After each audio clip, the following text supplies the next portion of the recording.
tany Pays-Bas zany tany Hollande. And in those days,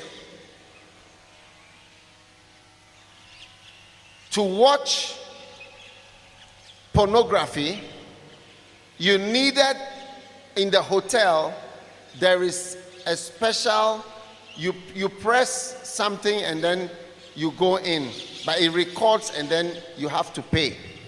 De tam'izany zany rehefa hoe hijery pornographie ianao amin'ny hotely de misy zavatra kitiana spécial zay de enregistreny zareo le izy de mandeha le izy fa mila mandoha vola ianao. So after the pastors' conference, I think the host of the conference, only evangelists and pastors, the host of the conference has to pay the bill. De zao atao aorianan'le conférence am'izay evangelista sy pasteur daholo zany nanatrika an'le izy de tao aoriana zay le mpapetrano an'le conférence am'izay zany tokony andony facture rehetra. And the hotel had the highest amount of pornography than they have ever earned before from the pastors. They got the highest income from the pornography from the evangelists and pastors who had come there. De le hotely zany satria andoavam-bola zany le mijery an'le pornographie sy ny rehetrarehetra rehefa andohan'le facture am'izay de tam'izay fotoan'izay zany le hotely napidy-bola be indrindrany tamin'ny resaka hoe olona mijery pornographie ao amin'le chambre d'hôtel nefa ny pasteur sy evangelista daholo ny tao.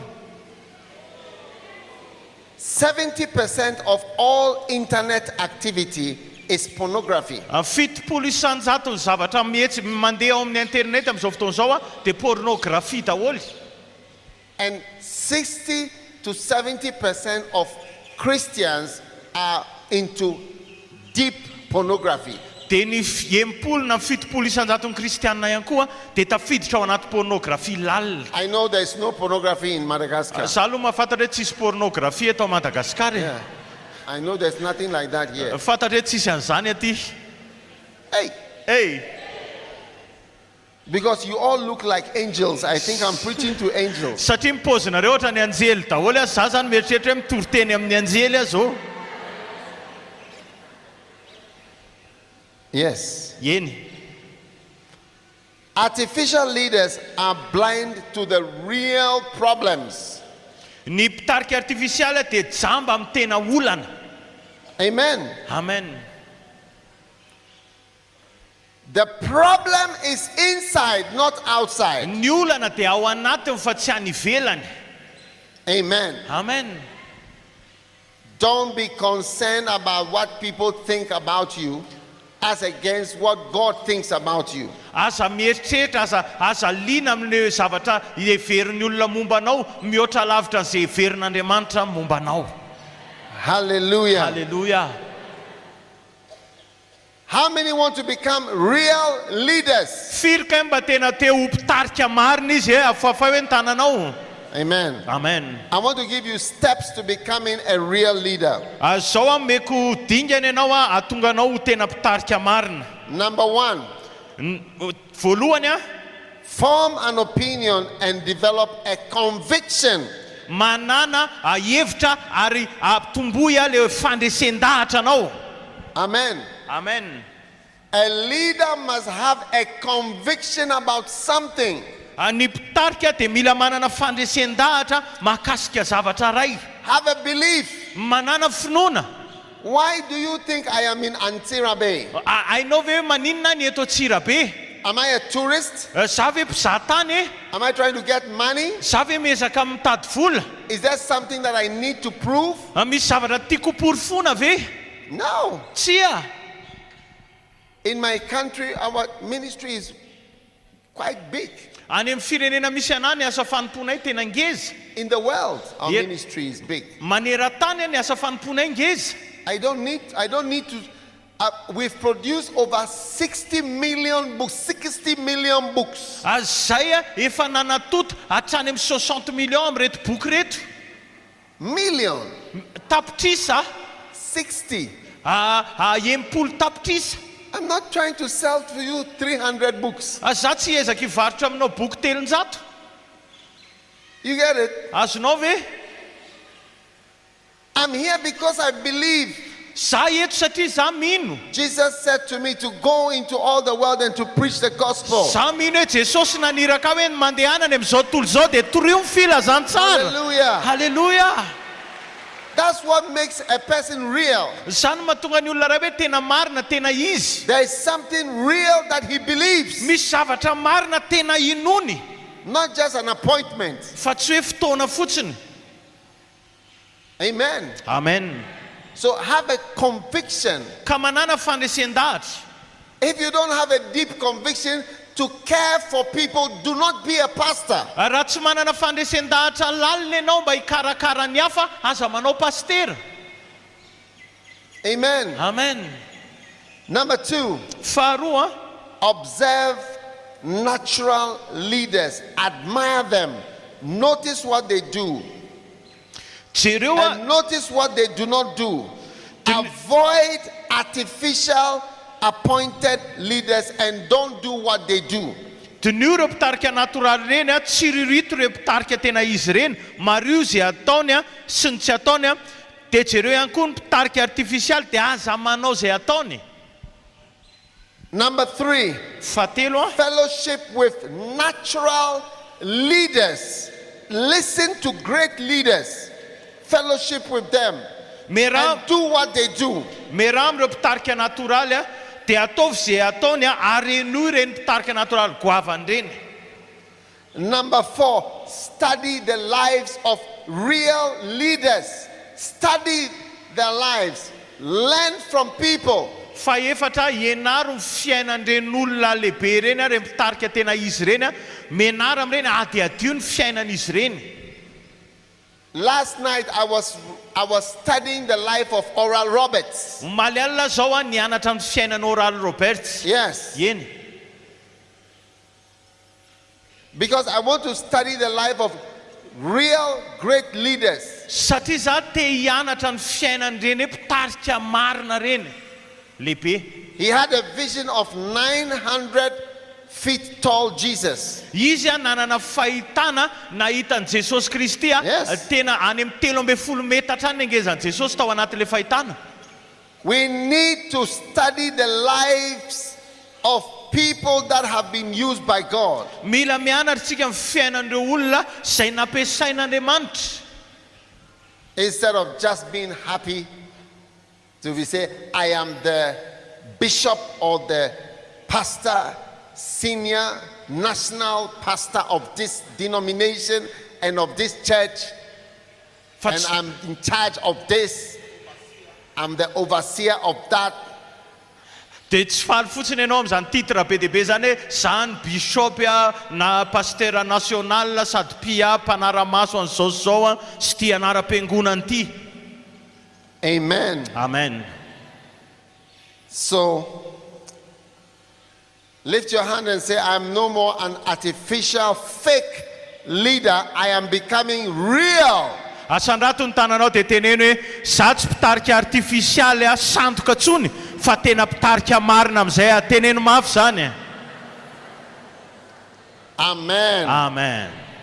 Now, chapter 74, beware of tiredness and weariness. Mitandrema amin'ny avizanana sy ny harerahana.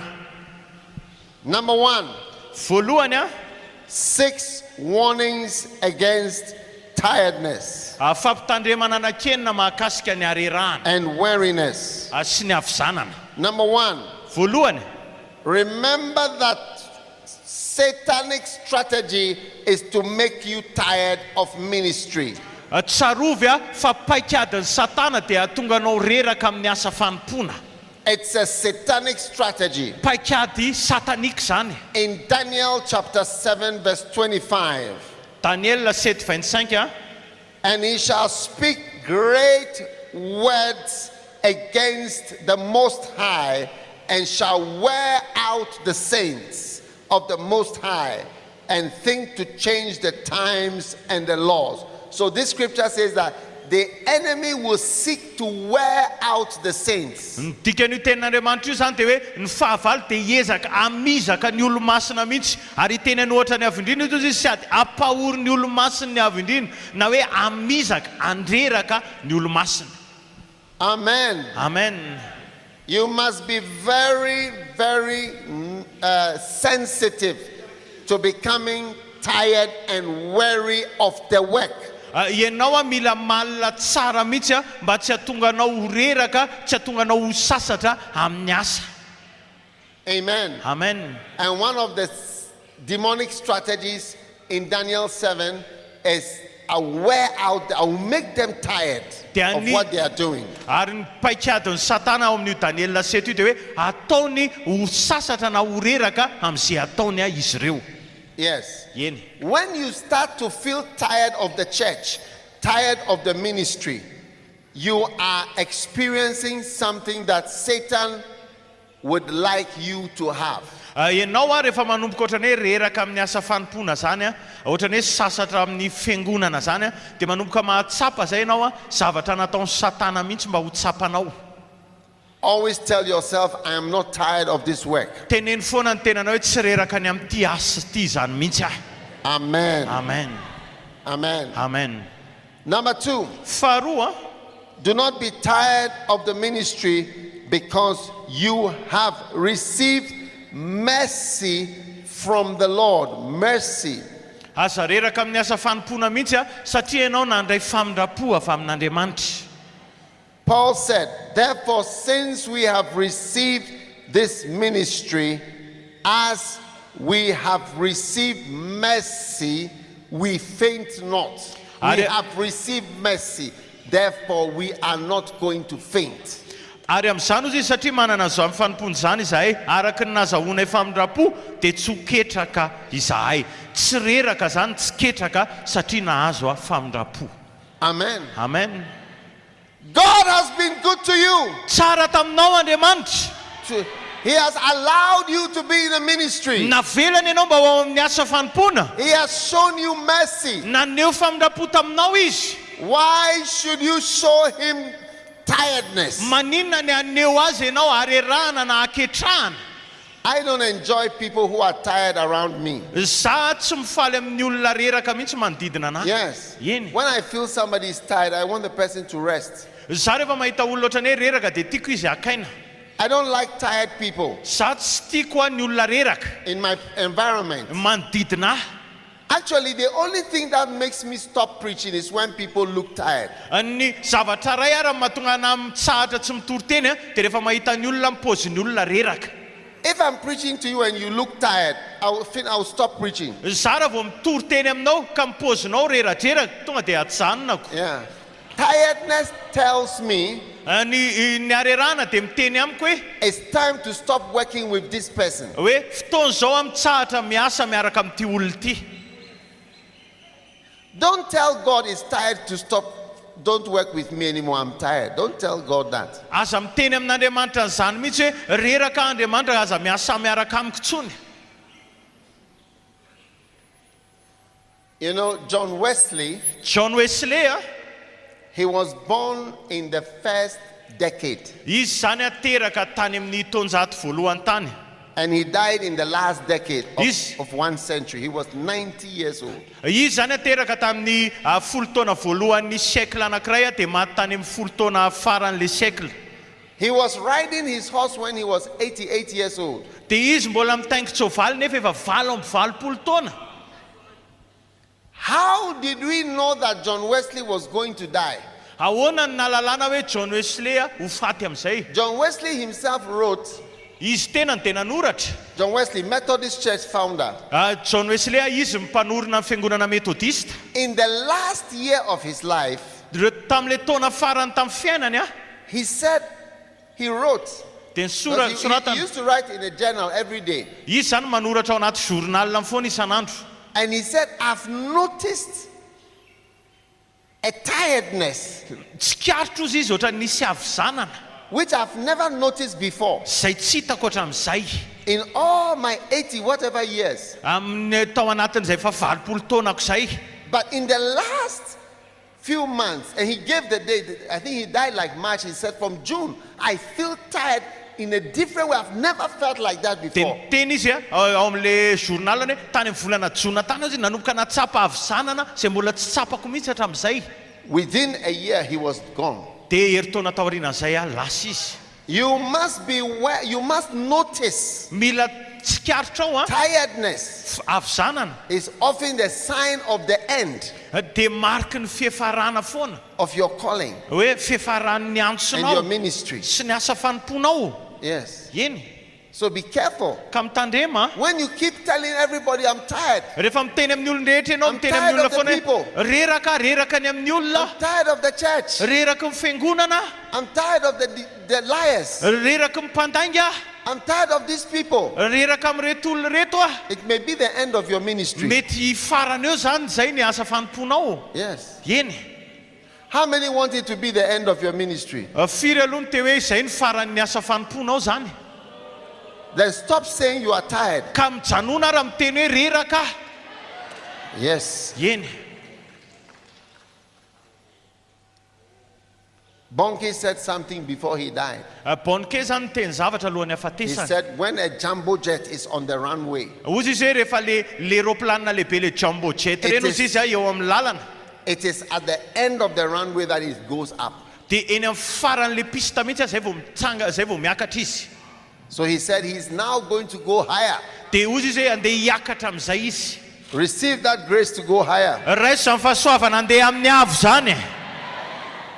Amen. Amen.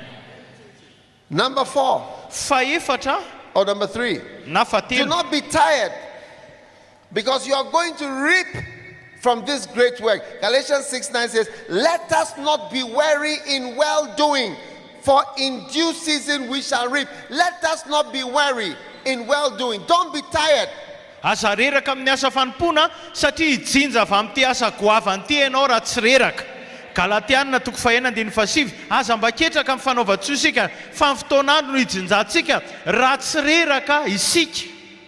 Number 4, Faefatra do not be tired and do not faint for the sake of the people who are following you and depending on you. aza reraka amin'ny asa fanompona mihitsy noho ny amin'ireo olona zay manaraka anao sy ireo olona metehatra aminao. Wow. Wow. One day I saw a movie. Indray andro nahita film The man put a bomb up like this, and he put the man's hand, and he left the man holding it. If the hand comes down, the bomb will go off. So the man was holding it like this. de nahita film zay zany niazona le film zay nitazona taolana ohatr'izao le olona de nitazoma le tanana zany nitazominy ambony ohatr'izao raha vao midina le tanana de menjera le izy. If he moves, Raha vao mihetsika izy that's the end. de tonga de zay The mifarany man held it and held it and held it. de nitazominy teo foana le izy In the end, he couldn't hold it. de nazoniny teo foana le That izy was the end. de zay mifarany. Sometimes you have to hold it Misy fotoana mila tazominao le izy because of the people who are noho ny following amin'le you. olona zay manaraka anao. Amen. Amen. Wow. Le tantara teo zany niazona bomba ohatr'izao raha vao avotsitra de Number mipoka le izy 5. de tazominao ohatr'izao. Fadimy Do not be tired of troubles, because it is these things that will bring you glory in heaven. aza reraka amin'ireo zavatra ohatrany hoe korotana sy ny sisa sy fahasarotana satria ireo zavatra ireo ny anome voninahitra anao rehefa any an-danitra. In Ephesians chapter 3 and verse 13, it says, wherefore I desire that you faint not at my tribulations for you, which is your glory. My troubles are going to bring glory. Efesianina 3:13 koa izany no angatahako aminareo mba tsy ho ketraka amin'ny fahoriana ianareo fa voninahitra reo izany. Le fahoriana zany no hitondra voninahitra. Oh yes. Eny. The Bible says our light affliction worketh for us an eternal weight of glory. Ozy izy ny tenin'Andriamanitra hoe le fahoriantsika maivana iny hiasa ho antsika azahoantsika ny voninahitra mandrakizay. Sufferings on earth create glorious weight. It makes you weighty in ministry. Ny fahoriana eto ambony tany dia mamorona voninahitra amanao, mahatonga ohatrany hoe manome vesatra, mahatonga anao avesatra ao amin'ny asa fanompona. Anandanja zany. You know, some ministers are light. Hitanareo misy asa fanompona, mpanao asa fanompona sasany maivana. Do you want to be light or do you want to be weighty? Tianao ve hoe maivana ianao sa tianao ianao mba manandanjy? Oh. Do you want to be light or do you want to be weighty? Tianao ve hoe maivana ho ianao sa manandanjy ianao mba valio e? Weighty? Manandanja. Bible says that afflictions give us a weight of glory. Weight. Fampahoriana ozy izy dia mitondra lanja amin'ny voninahitra, lanja. Affliction make you weighty. Ny fampahoriana no mahatonga anao anandanja avesatra. What have you been through? Inona zavatra nandalovanao? What have you suffered? Inona zavatra nijalinao? What have you survived? Inona zavatra nabola nampijoro anao hatramin'izao? These questions Ireo fanontanian'ireo make you weighty mahatonga anao anandanja in the ministry. ao amin'ny asa fanompona. And number 6, Fahenina, do not be tired of ministry because you may lose your position if you complain of tiredness. aza reraka amin'ny asa fanompona ianao satria mety ho very ny toeranao raha vao mitaraina amin'ny avizanana ianao. Yes. Eny. In 1 Kings chapter 19, Mpanjaka voalohany toko 7:10. Elijah was being persecuted by Jezebel. Eli zany nenjehan'i Jezebel. But he himself went a day's journey into the wilderness and came and sat down under a juniper tree. And he requested for himself that he might die. And he said, Elijah said, it is enough. It is enough. Oh Lord, take away my life, for I am not better than my fathers. Fa izy kosa nandeha lalana indray andro tany anefitra ary tonga dia mipetraka tao ambany anjavidy anankiray dia nangataka hofaty izy ka nanao hoe okizay alao ny haiko ankehitriny Jehovah ho fa tsy tsara noho ny razako aho. Amen. Amen. That was the end of Elijah's ministry Zay nge ny fefaran'ny asa fanompony Eli when he complained. rehefa nitaraina izy. Yeah. Eny. God told him, go and anoint Elisha Nitana ozy izy dia to hosory be Elisa prophet in thy room. olo mpaminany amin'ny efitrao. Yeah. That Yeah. was how Elijah's ministry ended. Teo zany ny faran'ny asa fanompony Eli. He himself said, it is enough. Hoy izy tena no niteny hoe okizay ampy zay Enough. ampy zay I've been through enough. efa be zay nandalovako zay ampy zay. And God said, enough. Toy izy Andriamanitra hoe ampy zay Enough. ampy zay. You're okay with whatever? Efa mety aminao zany zay rehetra I zay. see. No problem. Hitako ary tsisy olana. And he went to get someone who was a farmer Dia lasa izy naka olona zay mpamboly to replace him. anolo anazy. You know, God has a sense of humor. Andriamanitra manana sens de l'humour ohatrany hoe mampiomehy zany When he is replacing people. rehefa manolo olona izy. You know, the people that God chooses Reo olona zay fidian'Andriamanitra to replace people. anolo olon-kafa. Sometimes you wonder, hey God, Ndraindray ianao mieritreritra mihitsy hoe Andriamanitra you are rubbing it in. ohatrany hoe ataonao ina ry zany. Why do you choose such a person? Manino ianao mifidy olona tahak'izao? Elisha had nothing to do with church. Elisa nge tsisy ifandraisany amin'izay resaka fiangonana e. He was a businessman, he was a farmer. Izy mpanao fandrarana, izy mpiompy. And God said, go and throw your mantle on him. Dia hoy izy Andriamanitra an-tany ozy izy alaivo le kapotinao dia alatsao eo aminy. Don't complain of tiredness. Aza mitaraina ny amin'ny avizanana. Vashti was a queen, Vashti nge mpanjaka vavy. beautiful wife. Vady tsara tarehy. And her husband called her, he was having a party. Dia natsony vadiny izy satria nisy fanasana, nisy fety. He called and said, honey baby, Dia hoy izy hoe malalo, wear your nice dress and come to the party. ataovy le akanjonao tsara dia tonga avy aty amin'le fety aty. I want all my friends to see how beautiful you are. Tiako ny namako rehetra mba hita hoe ohatry ny ahoana ny atsara tarehanao. Vashti was irritated. Tena tezitro Vashti. I'm tired of all this nonsense marriage. Reraka amin'ity resaka mariazy tsisy dikany rehetra ity. When they say come, you have to come. Rehefa tenenina hoe tongava dia mila tonga. You have to wear this. Hoe zao akanjo anaovana. You have to do this. Mila manao an'izao ianao. I'm not coming. So avy ah. Oh! The king was surprised. Taitra tampoka ny mpanjaka.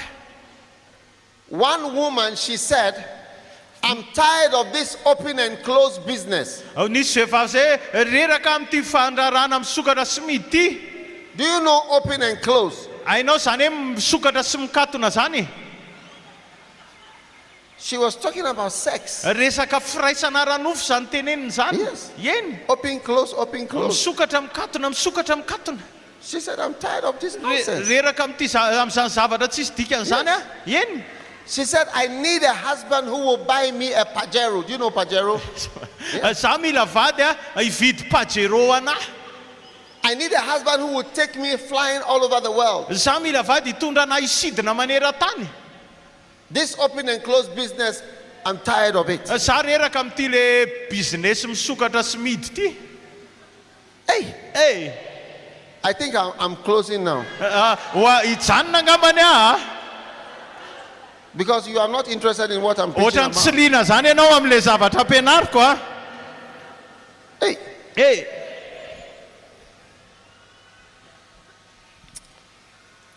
Now,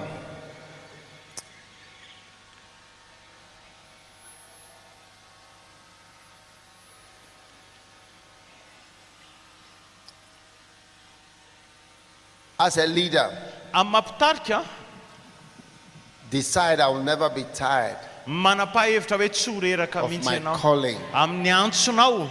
Decide I will never, when I sense tiredness of the work, I will revive myself and say, no, Satan wants me to die. Rehefa amin'ity asa fanompony ity na mahatsapa avy zanana ary ianao dia velomo indray ny tenanao hoe tsia satana ny te hamono anahy fa ianao zany velomo foana ny tenanao. Satan wants to replace me. Satana te hanolo anao. I will not allow. Tsy ho avelako zany. Yes. Eny. When Peter was tempted, Rehefa nalay mpanahy Petera, a small girl told him, nisy tovavy kely ny teny anazy. are you not part of Jesus Christ? Ianao ve ozy izy tsy miara-dia amin'ny Jesosy Kristy? Peter said, listen, I'm washing my hands. I'm warming my hands. Ozy izy I'm tired of every day my life is at risk. Ozy izy Petera, sasako amin'izay ny tanako, esoriko amin'izay fa isan'andro ny fiainako ao anaty risika foana mampitaintaina.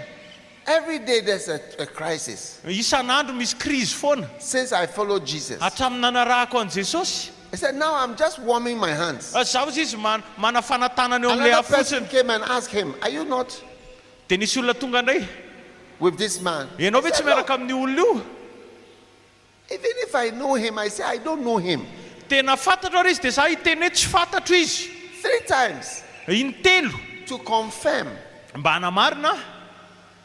You know, God brought Apostle Paul, Andriamanitra nitondra ny Paoly apôstôly, who was a blasphemer, olona mpiteny ratsy, a wicked man, olona mpaminao blaspheme ary olona ratsy and fanahy. made Paul. You see, today Paul is more like the head of the church than Peter. Dia nefa n'izao a Paoly mihoatra ny hoe lehibean'ny fiangonana mihoatra no Petera.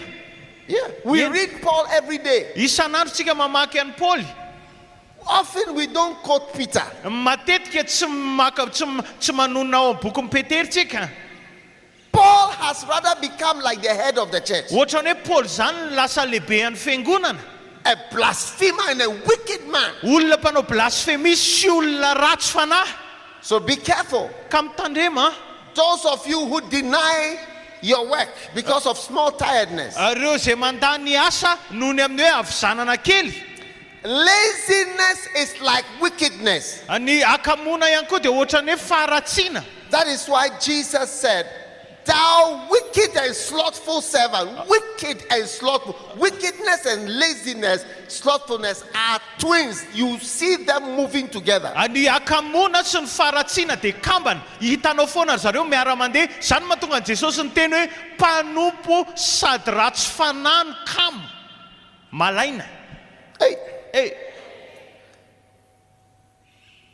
Number 77. 77 zany tsika. Recognize your need for help. Ekeo ny filanao a fanampiana. Amen. Amen. Number 1. Voalohany 7 types of help that you need. karazana fanampiana 7 zay mety ho ilainao. Amen. Amen. Every leader needs to be helped. Ny mpitarika rehetra dia mila Your ampiana. ministry plateaus at the place where your help, where there's no help. Ny asa fanomponao dia miantona ary tsy mihetsika ntsony eo amin'ny refo hoe tsisy fanampiana tonga eo aminao. When you have help, your ministry goes like this. Rehefa manana fanampiana ianao dia ohatr'izany lalan'ny asa fanomponao. When there's no help, your ministry goes like this. Dia rehefa tsisy fanampiana dia ny asa fanomponao ohatr'izany zany mahitsy eo fotsiny. When you have help, the church grows like this. Rehefa misy fanampiana dia miakatra misandrana ohatr'izany ny fiangonana. When there's no help, the church grows like this, flat. Dia ohatr'izao zany rehefa tsisy fanampiana mahitsy ohatr'izao fotsiny. And then it starts to Dia dip avy eo manomboka midina mihitsy ary. downwards. Midina mihitsy ary. Almost every member in my church was brought to the church by somebody else, not by me. Ny akamany ny olona rehetra tonga ato amin'ny fiangonana dia nentina olo-kafa fa tsy zany no ntaonandry zareo. So if you are a pastor and people are not helping you, your church cannot grow. Ka raha pastery ianao ary ny olona tsy manampy anao fiangonanao tsy afaka nitombo. I am here in Antsirabe preaching because some people are helping me. This is the first time I've come to Antsirabe. I don't know anybody here. Zaho zao eto Antsirabe timy voalohany natongavako teto Antsirabe tsy mahalala nizanizy eto fa tonga eto amin'ny Toriteny satria nisy olona nanampy anahy teto. So everyone must recognize the need for anointed help. And I want to show you 7 types of anointed help that you need. Ka ny rehetrarehetra zany dia tsy maintsy mila manaiky ny hoe filana izay fanampiana izay ary hanome anareo karazany 7 amin'izany fanampiana voaositra mety ilainao zany androany. Number 1. Voalohany you need the help of the Lord. Mila fanampian'ny Tompo ianao. Amen. Amen. Psalm 28 verse 7. Psalm 28:7. The Lord is my strength and my shield. My heart trusted in him. I am helped. And I am helped. Therefore my heart greatly rejoiceth, and with my song will I praise him. The Lord is my strength and my shield. Ny Tompo no heriko sy apingako, izy no nitokin'ny foko ka voavonjy aho, dia mifaly ny foko aho ka ny hirako no hiderana azy. Ny Tompo no heriko sy apingako. Amen. Amen. Number 2, you need the help of a wife. Mila fanampian'ny vady ramatovady ianao. And the Lord said, it is not good that the man should be alone. I will make him a help meet for him. Ary Jehovahandriamanitra nanao hoe tsy tsara raha irery raha lehilahy dia anaovako mpanampy sahaza ho azy izy. I have 2 types of missionaries. Zaho manana karazana misionera roa. Missionaries with good wives and missionaries with bad wives. These are the 2 types of missionaries. Reo ny karazana misionera roa zany misionera manana vady tsara ary misionera manana vady ratsy. Missionaries with bad wives, their churches cannot grow. Ny misionera manana vady ratsy dia tsy afaka mitombo ny fiangonany. And missionaries with good wives, their churches grow. Ary ny misionera manana vady tsara mitombo ny fiangonany. Whether you like it or not, na tianao na tsy tianao, the first mission of a wife is to help. raha tianao na tsy tianao mihiraka voalohany ny vady ramatovady dia ny anampy. But usually a wife turns into a mother. Fa matetika le ramatovady zany mivadika ho lasa madama. Not a mother of her husband, a mother of children. Ohatrany hoe reny zany azafady lasa reny, tsy hoe reniny vadiny fa lasa reniny zanany. And she is unable to help. dia tsy afaka manampy intsony izy. But a help Fanampiana from a good wife. fanampian'ny vady A tsara. good wife is like heaven. Ny vady tsara ohatran'ny hoe lanitra. A good wife is like finding a house in the middle of a forest. Ohatran'ny hoe manana vady tsara dia ohatran'ny hoe mahita trano eo any anaty ala mikitroka.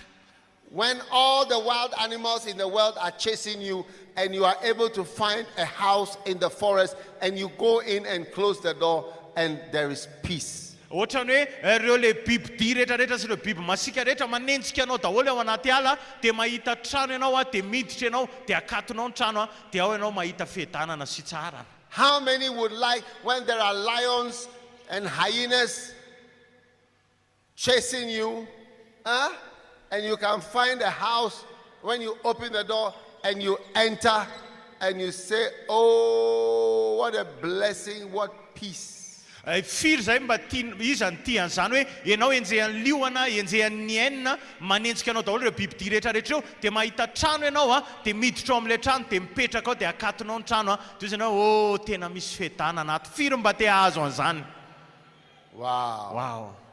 But what about if you sit in the chair and as you relax and you close your eyes and you open your eyes and then you see two cobras moving in the sitting room? Fa ahoana kosa na rehefa le mipetraka ao amin'ilay seza ianao dia manakipo maso dia mahazo aina tsara dia mihiratra amin'ny masonao dia mahita cobra anankiroa ianao ao amin'ny salon. You will no longer be resting in this house. Dia tsy mijanona ao anatin'io trano intsony ianao. And you will not be sure whether it is better to be in the house or be outside the house. Dia tsy hainao hoe inona ny tsara mijanona ao amin'io trano io ve sa ny ivelan'ilay trano indray. Some people's marriage is like a house with a cobra in the house, and you are not sure how many babies the cobra has. Dia zao amin'ny fanambadian'ny olona sasany dia ohatran'ny hoe misy cobra zany ao an-trano ary ny tsy fantany ihany koa tsy fantatra ao ihany koa tsy fantatra hoe firy koa raha ny zanak'io cobra io ao an-trano ao. Hey. But a good wife is a great blessing. Fa ny vady tsara dia fitahiana lehibe. Amen. You have good food. Manana sakafo tsara ianao. Good company. Manana fiarahana tsara ianao, namana tsara. Good friendship. Manana manana tsara. Good sex. Manana firaisana tsara. Hey. I think I've closed. Angambany amarana.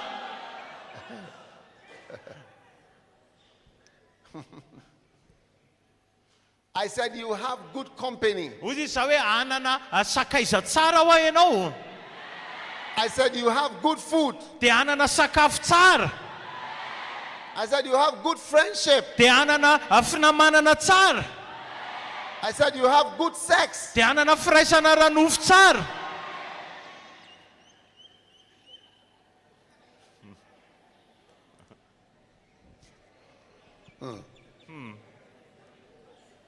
All right. Yes.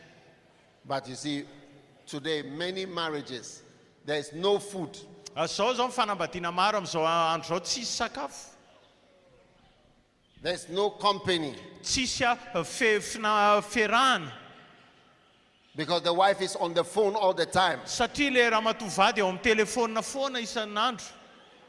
There's no friendship. Tsisy finamanana. Because there are no more friends. Satria tsy mpinamana intsony. Sometimes they are enemies. Misy fotoana ara lasa mpifahavalo.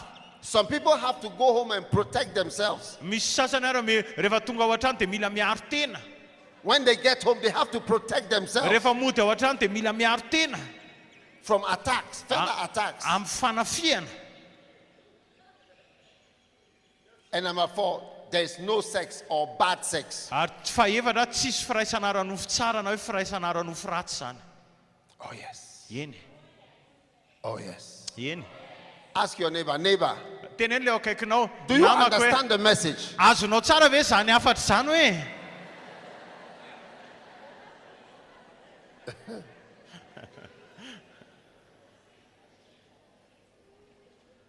All right. Eny azy. Number 3, Fahatelo you need the help of the Holy Spirit. mila fanampiano fanamasina ianao. John 16 verse 7 says, I will send you the helper. John seseto izy aniraka ho anareo izy ilay mpanampy. Lift your hand and say, Holy Spirit, I need you. Asandrato ny tananao dia teneny hoe fanamasinao mila anao a. Holy Spirit, I need you. Fanamasinao mila anao a. I don't see how you can be a Christian without the Holy Spirit helping you. Tsy haiko hoe ohatrany ahoana ny akristianina anao hoe tsisy ny fanamasina manampy anao. Amen. Amen. Number 4, you need the help of a helps minister. Ianao mila fanampian'ny mpitandrina na hoe mpanao asa fanompona zany. Amen. Amen. In 1 Corinthians chapter 12, it says, God has set some in the church, apostles, prophets, teachers, miracles, healings, and helps ministers. Korintiana voalohany 12:28 izy ary Andriamanitra izy efa nanendry sasany tao amin'ny fiangonana, voalohany apôstôly, faharoa mpaminany, fahatelo mpampianatra, manaraka izany dia fahagagana, dia fanomezam-pahasoavana hoentin'ny mahasitrana, dia fanampiana na hoe ireo le mpanao asa fanompoana fanampiana zany mila fanampiana izy ireo ianao. Helps ministers are the keys for apostles. Ary ireo zany lakle ireo le mpanao asa fanompoana fanampiana ireo ireo zany ministère d'aide zany ireo ny lakle ho an'ny apôstôly. Amen. Amen. The greater you are in the ministry, araka mahalehibe anao amin'ny asa fanompona, the more you need help. dia izay ihany koa ny ilainao fanampiana. The smaller you are, you don't need help. Ny amin'ny raha kely ianao arakaraka mahakely ianao dia tsy mila fanampiana ianao. You see some people in the ministry, Mahita olona sasany ianao amin'ny asa they have a fanompona, small ministry, manana asa fanompona kely, and they say that they have an administrator dia milaza ry zareo fa manana administrateur, and 3 secretaries, dia sekretera anankitelo, 2 drivers, sofera anankiroa, 3 handymen, dia olona irakiraka telo, 4 project managers, dia olona efatra zany mpikarakara ny tetikasa. and you have a small church, Dia nefa fiangonanao fiangonana kely, and you have all these people, you say they are helping you. dia ianao manana andreo olona rehetra aneo rehefa lazainao fa manampy anao. Help starts at a certain point. Ny fanampiana dia manomboka amina refy sasany. Helps minister Ny is necessary at a certain point in your life. ireo le mpanao asa fanompona manampy zany dia manomboka ary ilaina ao amina refy sasany amin'ny asa fanomponao sy fiainanao. Amen. Amen. There are some people who start their marriages with a chef Misy olona manomboka ny fanambadiana miaraka amina chef cuisinier instead of learning how to cook. hoe tokony hoe hianatra mahandro sakafo dia izy manambady sa tonga dia mampiasa chef cuisinier. When you marry them, it's like being with a boy. Dia ohatrany hoe rehefa manambady an'ilay olona ianao dia ohatrany hoe miaraka amina tovolahy, There is no food. tsisy hanina. And they do not know, when they enter the kitchen, they are like carpenters. Dia rehefa miditra ao an-dakozia ry zareo ohatra mpandrafitra tsisy fatany ao. Instead of knowing how to cook the smallest meal. Ohatrany hoe tokony hoe ahafantatra hoe ahandro le sakafo kely indrindrany. Hallelujah. Hallelujah. So you don't start at the bottom by getting help. Ka ianao zany tsy manomboka any amin'ny ambany indrindra hoe mila fanampiana mpanampy betsaka. Help ministry is necessary at a certain level. Ny asa fanompona fanampiana zany dia ilaina amina refy manomboka amina refy sasany. Chapter 78. Chapitre 78. Be bold. Okay, ianao anana fasahiana. Be courageous. Dia aoka koa ianao anana herim-po. Amen. Amen. In the ministry, you need boldness. Ao amin'ny asa fanompona mila manana fasahiana ianao. We had to be bold to come to Madagascar. Mila manana fasahiana ao avy aty a Madagaskar. You know, I live in Ghana. Za koa mipetraka any Ghana. And Ghana is very, very far from Madagascar. Dia Ghana lavitra be a Madagaskar. It's very different. Tena samy hafa mihitsy. So many countries I've been to. Ny firenena maro nandehanako Without boldness, raha vao tsy manam-pasahiana, you cannot do the work of ministry. tsy afaka manao ny asa fanompona. You need boldness. Mila fasahiana. When I sent a pastor to Jamaica, Rehefa naniraka pastera ho any Jamaika, we needed boldness. nila Because they told us that people in the Caribbean will not receive someone from Africa. satria ny olona any amin'ny party any Karaiby iny tsy handray olona avy any Afrika. You need boldness mila fasahina to do the work of God, manao ny asan'Andriamanitra, to have a crusade. hoe anana croisade. What about if nobody comes to the crusade? Ahoana raha tsisy olona tonga amin'ilay croisade? When you rent a stadium, Ianao manofa terrain, what about if nobody comes to the dia stadium? ahoana raha tsisy tonga eo amin'ilay terrain? This is the need. This is why every ministry needs boldness. Zay ny antony hoe ilain'ny ny asa fanompona rehetra ny fasahina. Without boldness, Raha tsisy fasahina, you cannot be a good leader. dia tsy afaka no mpitarika tsara ianao. 7 times you need boldness. Impito a fotoana fito a ilainao a fasahina. Number 1, Voalohany a, you need boldness to enter the presence of God. mila fasahina ianao makeo amin'ny fanatrehan'Andriamanitra. Amen. Amen. Let us come boldly to the throne of grace. Hebrews 4:16. Hebreo 4:16 ao kosa sika kosa izy anatona ny seza fiandrianany amin'ny pasahina. Number 2, Faharoa, you need boldness to preach the gospel of Jesus. mila fasahina ianao mitoro ny filazantsara ny Jesosy Kristy. In Acts chapter 4 and verse 13, Asan'ny when they apôstôly saw the 4:13, boldness of Jesus, of Peter and John, and perceived that they were unlearned and ignorant men, they marveled and took knowledge of them that they had been with Jesus. ary no nahita ny fasahin'i Petera sy Jona izy sady nalala fa tsy mba mpahay lalàna nampianarina izy roa lahy, dia gaga izy ary fatany tsara fa efa niaraka tamin'i Jesosy izy roa lahy. Asan'ny apôstôly 4:13. You need boldness Mila fasahina ianao to preach Jesus. hitory an Jesosy. Why? Satria nahoana? Few people preach Jesus now. Olona vitsy zao no mitory an Jesosy. Pastors cannot preach the gospel. Ny pasteur tsy mitory ny filazantsara. How to preach salvation. Ahoana ny toriana famonjena? Yeah. Eny. You know, when you see poverty Rehefa mahita fahantrana ianao and you see the needs of people, dia mahita ireo zavatra ilain'ny olona, it takes boldness mila fasahina to preach Jesus. mitory an Jesosy. Yes. Yen. This book is called How to Preach Salvation. Ty boky ty zany ny titrany dia ahoana ny toriana famonjena. Every night at the crusade, I preach from this book. Isak'alina eny amin'ny croisade avy amin'ny boky iny foana no mitory. Salvation. Famonjena. That's why pastors preach mostly about prosperity. Zany ny antony hoe pastera mitory betsaka amin'ny resaka fanambinana. Do you know why pastors preach most about prosperity and marriage? Hainao ve hoe maninona ny pastera no mitory betsaka momba ny fanambinana sy ny fanambadiana? It is because when you look at the people, you can see they need prosperity and you can see they need good marriage. So that is the topic we end up preaching.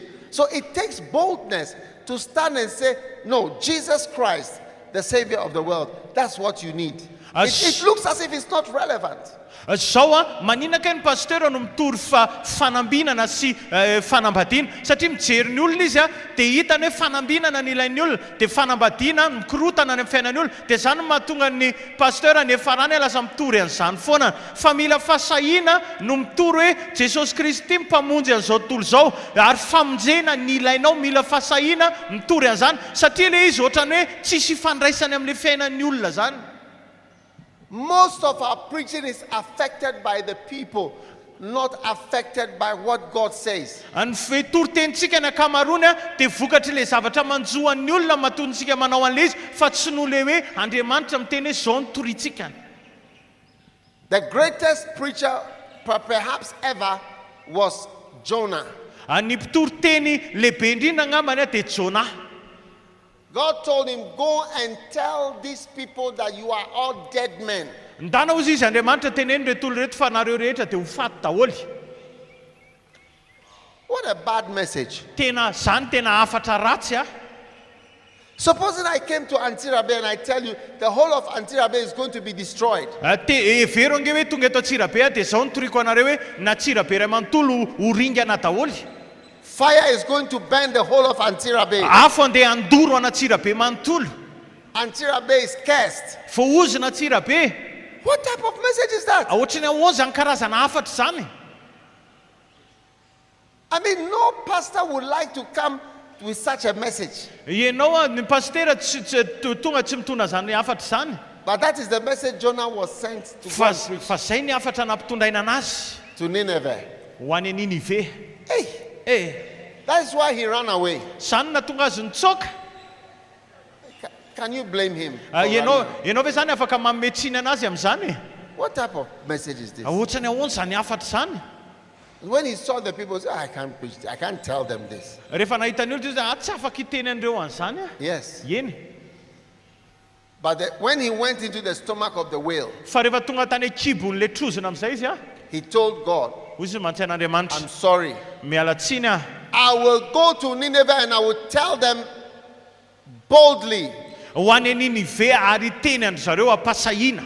So he came to Nineveh. Dia tonga tany Ninive izy. He took off his clothes and he wore sackcloth. Dia nesorony ny akanjony a dia nitafy And he akanjo saonana izy. said, Nineveh, you are finished. Dia hozy izy hoe Ninive vita nareo. You are all dead men. Maty daholo nareo amin'ny tsy hoe.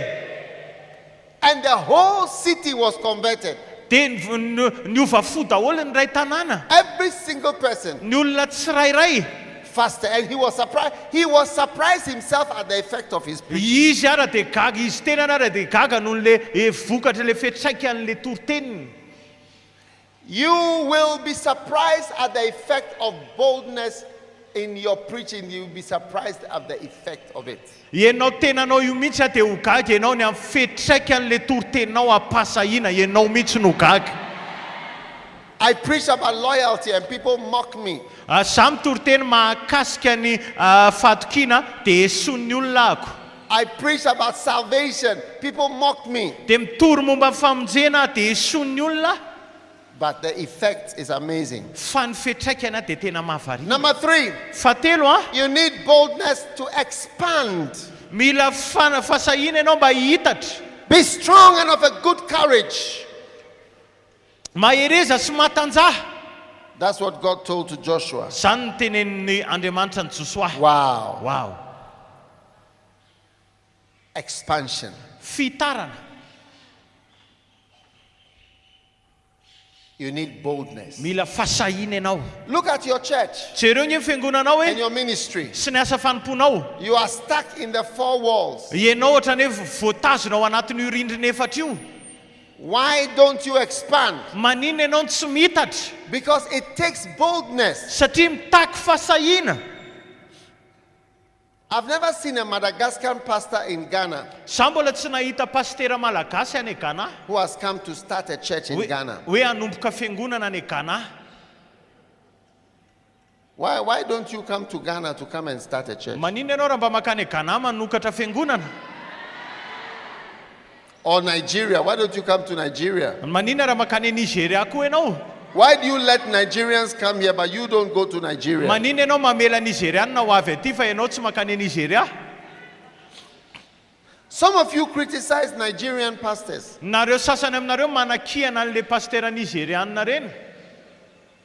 Instead of criticizing Nigerian pastors, why don't you go to Nigeria and start a great ministry in Nigeria? Ohatrany hoe alohan'ny anakiananao an'ireny pastera Nigeriana reny, maninona raha makany Nigeria ianao dia manangana asa fanompoana lehibe any?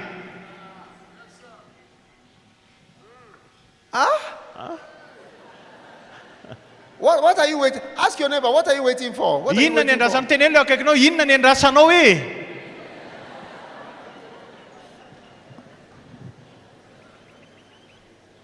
Be bold. Manana fasahina.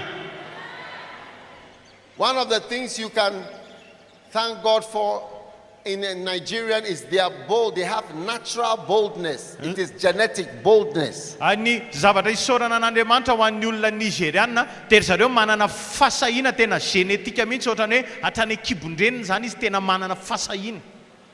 Yeah. It takes boldness for us to come here. Mitaky fasahina avy aminay no avy eto. Yeah. Eny.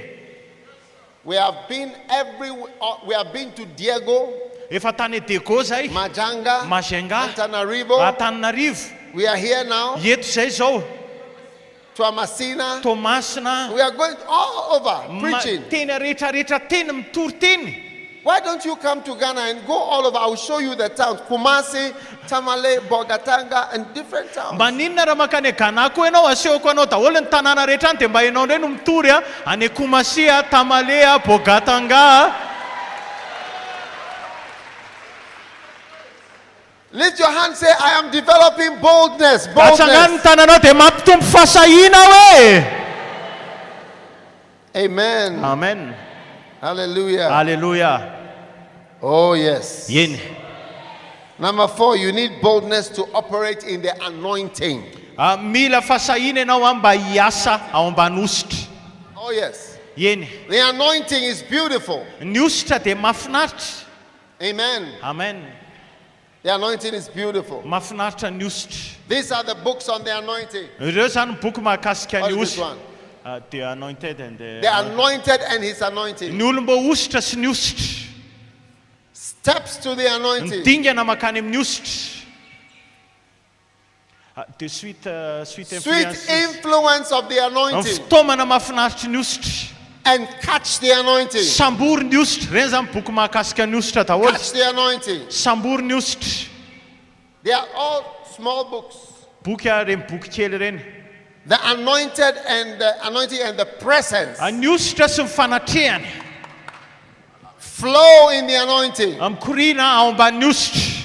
Steps into God's presence. Dia dingana makeo amin'ny fanatrehan'Andriamanitra. Catch the anointing. Catch the anointing. Sambory ny ositra. Amen. Amen. You know,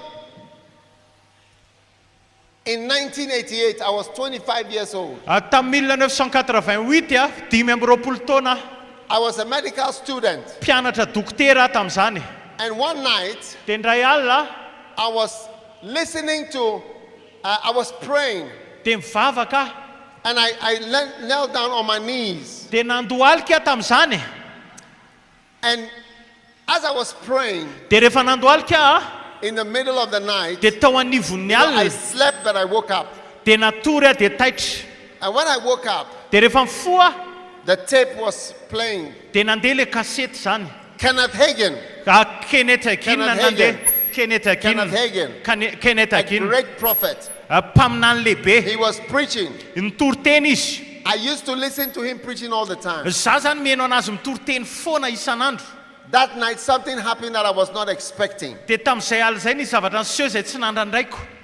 Suddenly, Tampoka teo something jumped out of the tape nisy zavatra mivoaka avy any amin'ilay and kasety. entered my belly. Dia niditra tao amin'ny kiboko. And I felt something going into me Dia henoko nisy zavatra niditra tao anatiko. like this Ohatr'izany.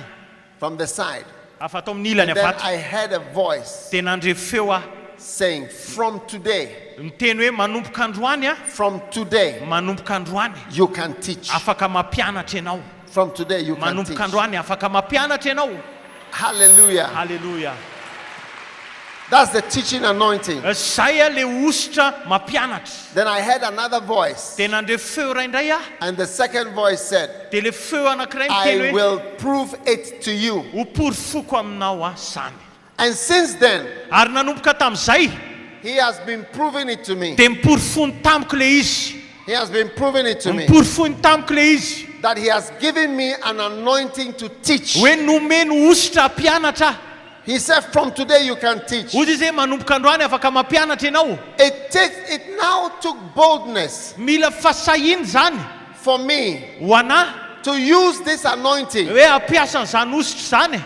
The first place that I used the anointing Ny toerana voalohany nampiasaiko an'le ositra was in teaching at a full gospel breakfast meeting. dia nampianatra tao amina ohatrany hoe fivoriana sakafo maraina zany atao amin'ny full gospel.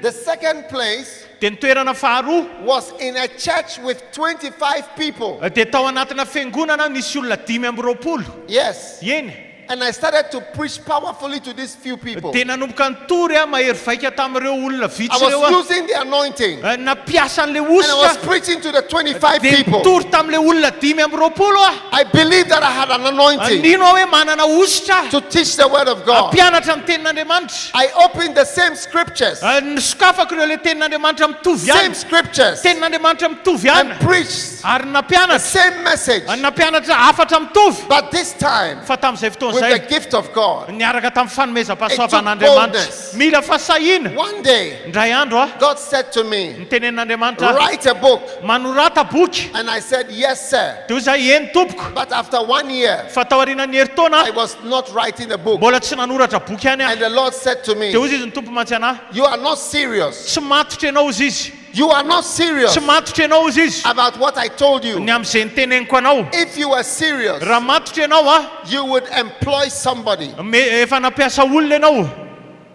So I employed a secretary for the first time Dia tamin'izay voalohany nampiasako and sekretera. attempted to write a book. Tena nandrana nanoratra boky. I struggled. Nitotototo ah. I struggled. Nitotototo ah. And I wrote a book. Tena nanoratra boky. But there were not many words Fa tsisy teny maro tao anatiny. in my book. Tao anatin'le bokiko. I had to increase the size of the font Dia tsy maintsy nakariko zany ny angezan'le and polisy. increase the spaces. Amin'izay dia nangezaina koa ny Because elanelana. the book was too small. Satria kely loatra le boky dia sady nangezaina le soratra ny nasiana malaladalaka eo anelanelana.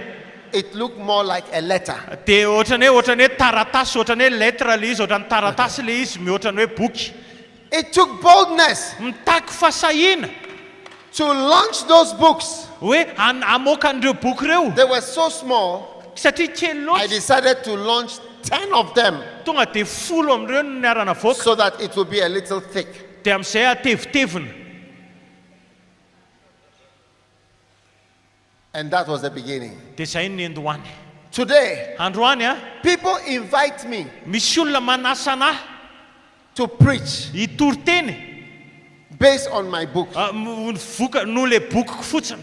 One day I was invited to Cologne in Germany. Nisy fotoana aho koa invité tany Cologne tany Allemagne. A white man Vazany nanasa anahy.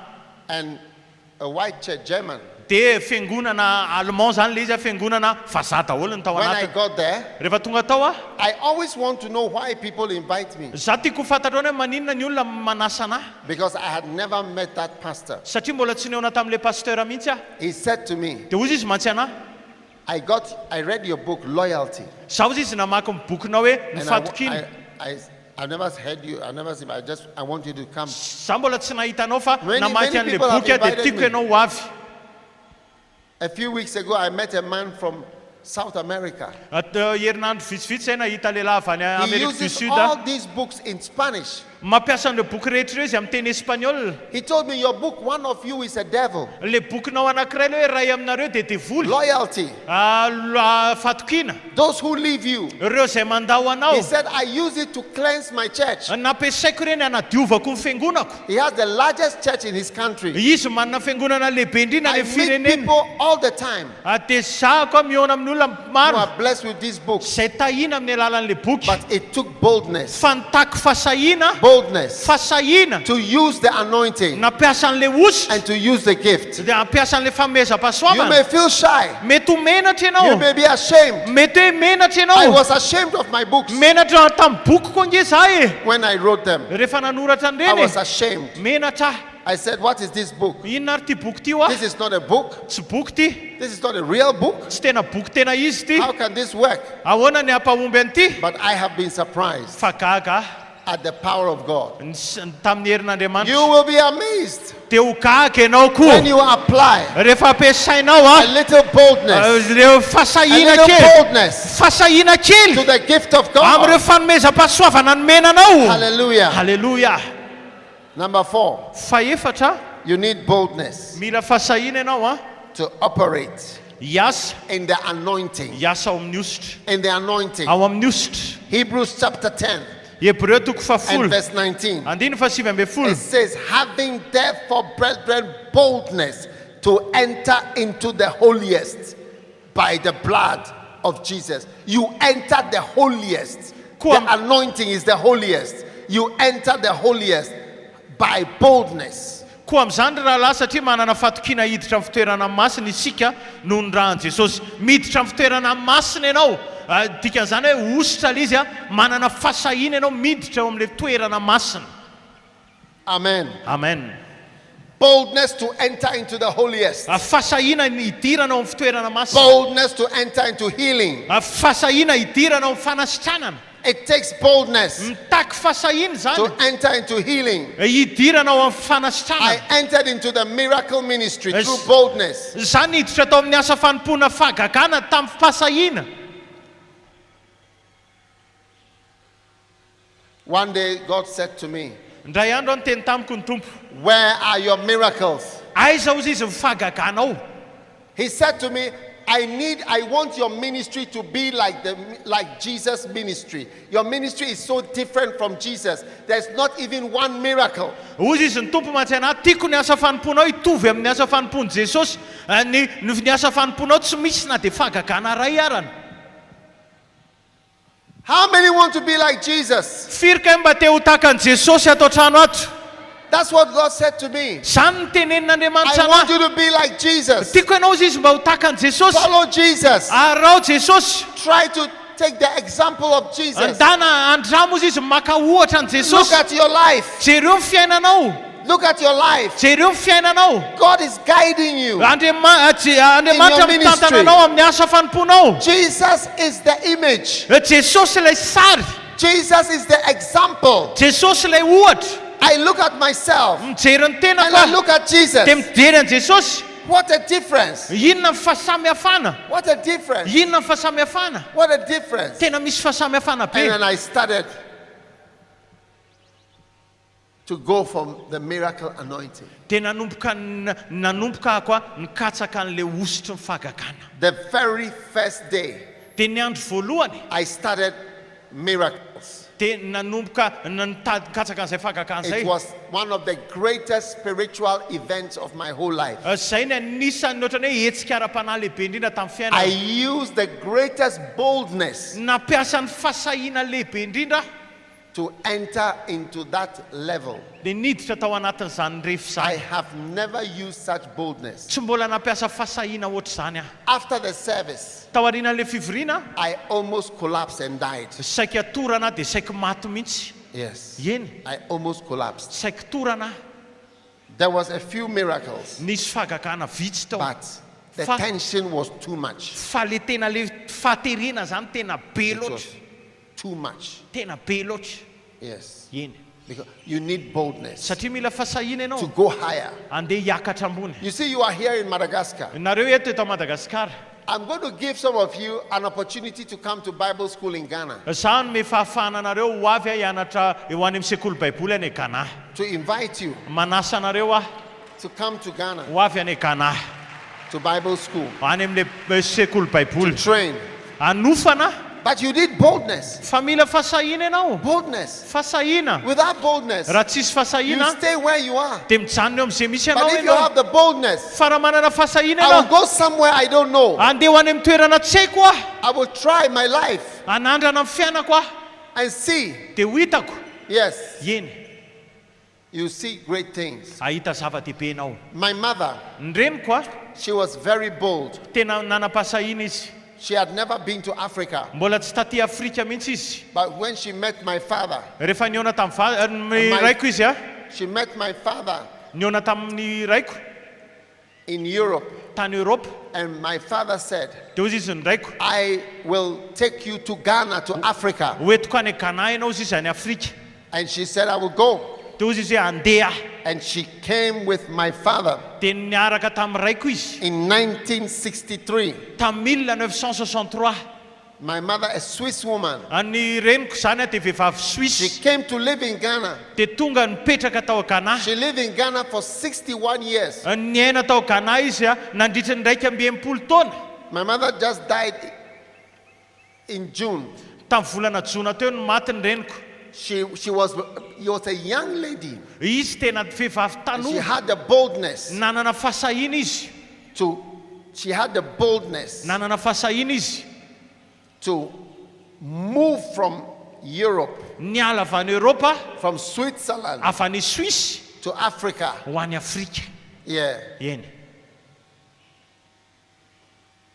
And when my father died, she lived for 31 years after he died. Dia rehefa maty ny In raiko Ghana. ah dia mbola niaina raika ampy telopolo taona izy tao aorianany hafatesan'ny raiko tao Ghana. When, during her funeral, Nandritra ny fandevenana azy ah, her funeral was in Switzerland. tany Suisse le fandevenana. Her brothers and sisters and other people from Switzerland, they came, they saw crowds, Tonga daholo zany ny so many people. And they said, our sister is being buried like a queen or a princess. They dia didn't know because in Ghana she was a very famous person. Dia tonga tany amin'ny fandevenana azy zany dia gaga ny anadansy ny rahavavy nahita le vahoaka marobe nandevina azy satria ohatrany hoe fandevenana mpanjaka vavy reny satria vahoaka marobe ny tonga tany dia gaga mihitsy ry zareo satria tany Ghana ndreniny zany tena olona nalaza mihitsy. You know, in Europe, if you die, there will not be about 6 people who will come to your funeral. 7 people. Any Europa, rehefa maty ny olona ray, olona enina na fito mandevina azy. Yes. Eny. Not even 10 people will come. Tsy mihoatra amin'ny folo akory ary ny tonga eo. But there were hundreds, if not 1,000 people there. Amanjato na anarivony akory ary ny tonga tao. Amazing. Tena mahafaly. Boldness. Fasahina. Like I said, some of you need boldness to travel out of Madagascar. Misasany aminareo mila fasahina andeha hivoyage hivoaka ny Madagaskar. Boldness to go to your mission. Fasahina andeha ho any amin'ny iraka nandrahana anao. Boldness to do something greater. Fasahina anao zavatra lehibe lavitra. It said, by boldness we shall enter into the holiest. Fasahina izy nidirana ao fitoerana masina. So I will invite a lot of you to come to Ghana. Ka nasa maro aminareo To Bible school from Antsirabe. Anao ao amin'ny sekoly baiboly aveto Antsirabe. Amen. Amen.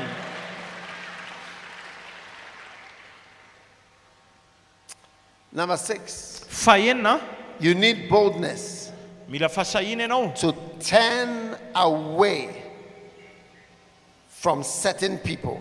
mba ielanao amin'ny olona sasany. In Acts chapter 13, Asan'ny apôstôly Paul and Barnabas waxed bold and said, it was necessary that the word of God should come first to you. But seeing you have put it from you and judge yourselves unworthy of everlasting life, lo, we are turning to the Gentiles. Ary Paul sy Barnabas dia niteny tamin'ny fasahina ka nanao hoe ianareo tsy maintsy nitoriana ny tenin'Andriamanitra aloha fa rehefa mandazy zany ianareo ka manao ny tenanareo tsy mendrika azo fiainana mandrakizay dia indro mitodika makany amin'ny jentilisa izahay. Amen. Amen. Yes. Eny. It takes boldness Mitaky fasahina to keep moving on mandeha hatrany. Toy to the mandeha. next group.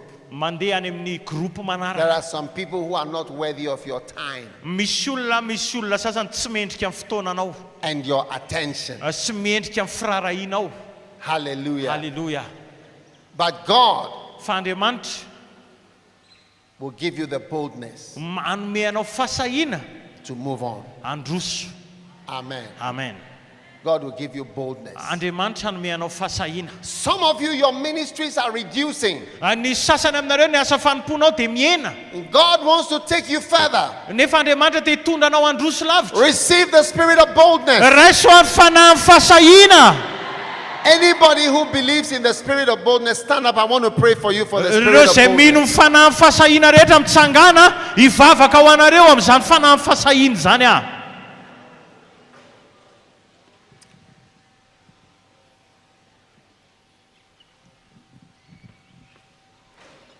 Put your hand on your belly. Father, Ataovy eo amin'ny kibonao ny tananao ray eo. thank you. Misaotra anao. I pray for the spirit of boldness Mivavaka ao amin'ny fanahy fasahina for your children. ho an'ny zanakao. Let them be bold Aoka izy ireo ho sa to enter hiditra to the holiest, ao amin'le fitoerana masina, to the anointing, ao amin'ny osy, to speak the word, hiteniteny, to travel, andeha hivoyage, to take new territories, andeha haka toerana vaovao, to do the works of God. anao ny asan'Andriamanitra. Receive the spirit of boldness. Raiso zany fanahy fasahina zany. Receive the spirit of boldness. Raiso zany fanahy fasahina Receive the zany. grace of boldness Raiso ny fahasoavany to fasahina. do well, Avita tsara, to enter, hiditra, to move, andeha, to go ahead, andeha androso, to be courageous, anana faherezana, to take new territories. aka tanàna vaovao. Receive boldness, Mandraisa fasahina, for by boldness satria amin'ny we fasahina enter enter into no the idirana holiest. fitoerana masa In the name of amin'ny Jesus. anaran'i Jesosy. Those of you online, Anareo zay manaraka Receive aminao, boldness raisa amin'ny fahasahiana for zany your new commission, amin'ireo iraka vaovao, for your new work, amin'ilay asa for vaovao, new territories. amin'ireo atoerana Lift vaovao. your hand and thank God. Asandrato ambony ny tananao dia Lift your hand and misoran'Andriamanitra. thank God. Asandrato ambony ny tananao dia misoran'Andriamanitra. Palamashandora Oh, bakamandora babadara. shikatalabakazalabash. Thank you, Lord, in the mighty Sotra name of Tompo Jesus. amin'ny anara maherin' Jesosy. Thank you, Lord, in the mighty name of Sotra Jesus. Tompo amin'ny anara maherin' Jesosy. Thank you, Lord, in the mighty name of Jesus. Sotra Tompo amin'ny anara maherin' Jesosy. Hombara mandolo mondara mandala baka barabara. Shikatalabashiketelebra. Palamandolo mondale badera mambara shandala baba. Halle mandare mandale babandara bandara bambara mandala ba. Oh ho ho ho ho. Oh ho ho ho ho. Oh ho ho ho ho. Oh baramandala. Ambela mandalo barede. Palamandola mendala babada. In the name of Jesus. Amen. Amen. You may be seated. Mazaho toerana tompoko. Number 80. Fahavalopolo. Mix truth with grace. Afangaroa amin'ny famarinana ny fahasoavana. Amen. Amen. John chapter 1 verse 14. John 9:14. And the word was made flesh and dwelt among us, and we beheld his glory, the glory as of the only begotten of the Father, full of grace and truth. John 1:14. Ary ny teny dia tonga nofoka nonona tamintsika ary hitanay ny voninahiny dia voninahitra miendrika ho an'ny latokana avy amin'ny ray feno fahasoavana sy fahamarinana. Amen. Amen. Now, everybody say, Jesus was full of grace and truth. Sika rehetra miara-miteny hoe Jesosy feno fahasoavana sy fahamarinana.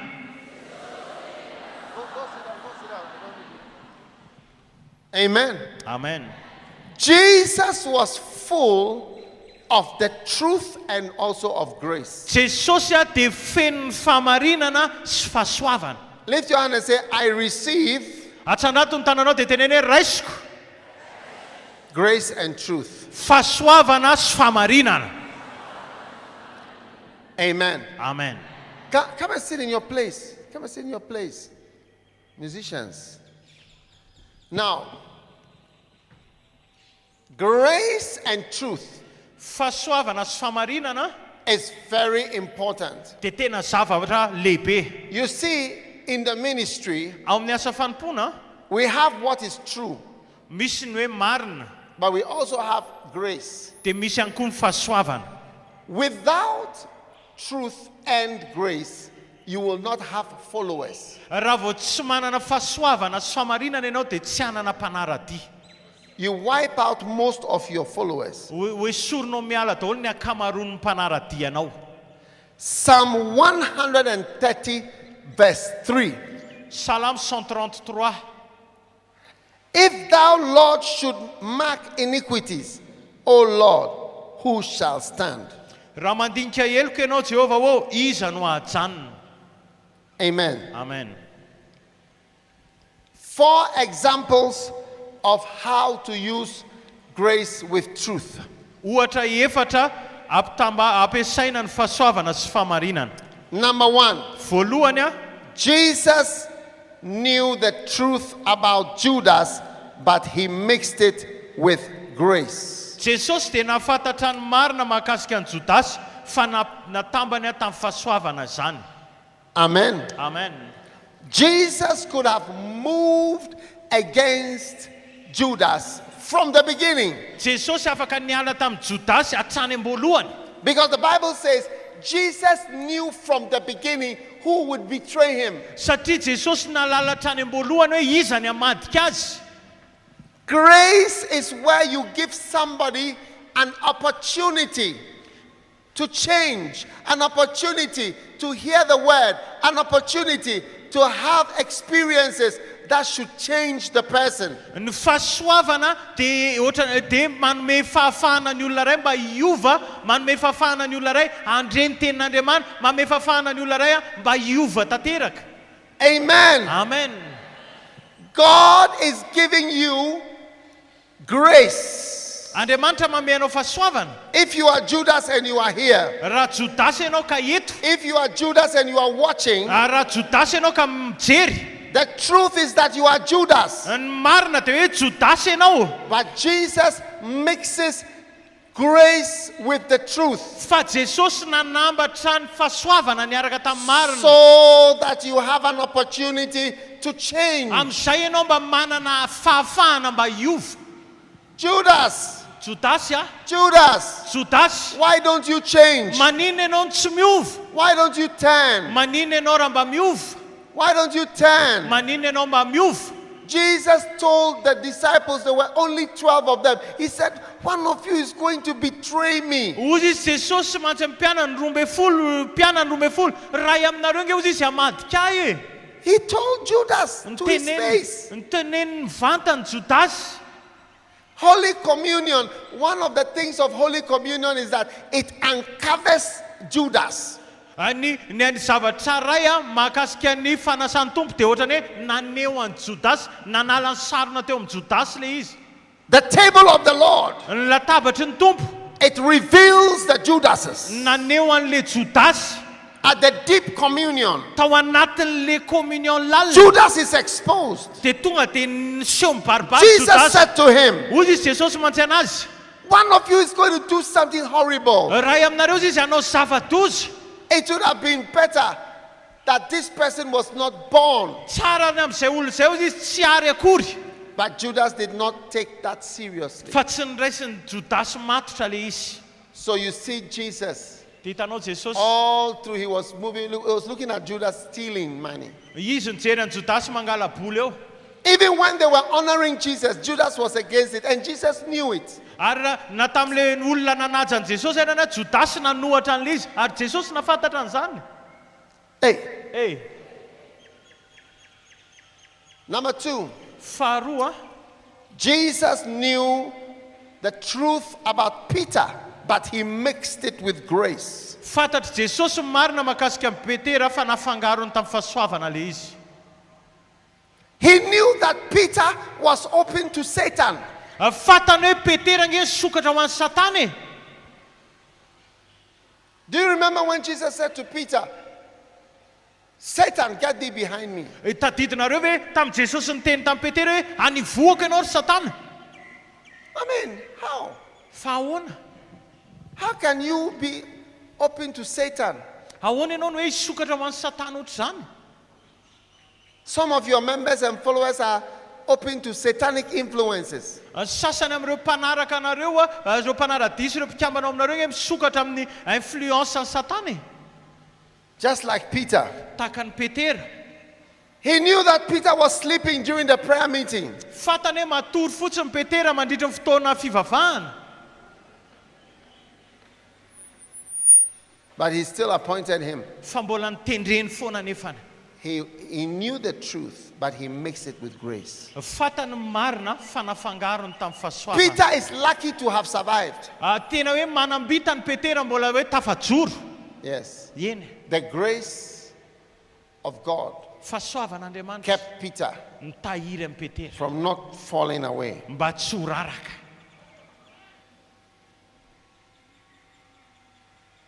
Peter said he doesn't know who Jesus is. Petera zao mihitsy nge no niteny hoe tsy fantany zany Jesosy zany e. Hey, number 3. Fahatelo a.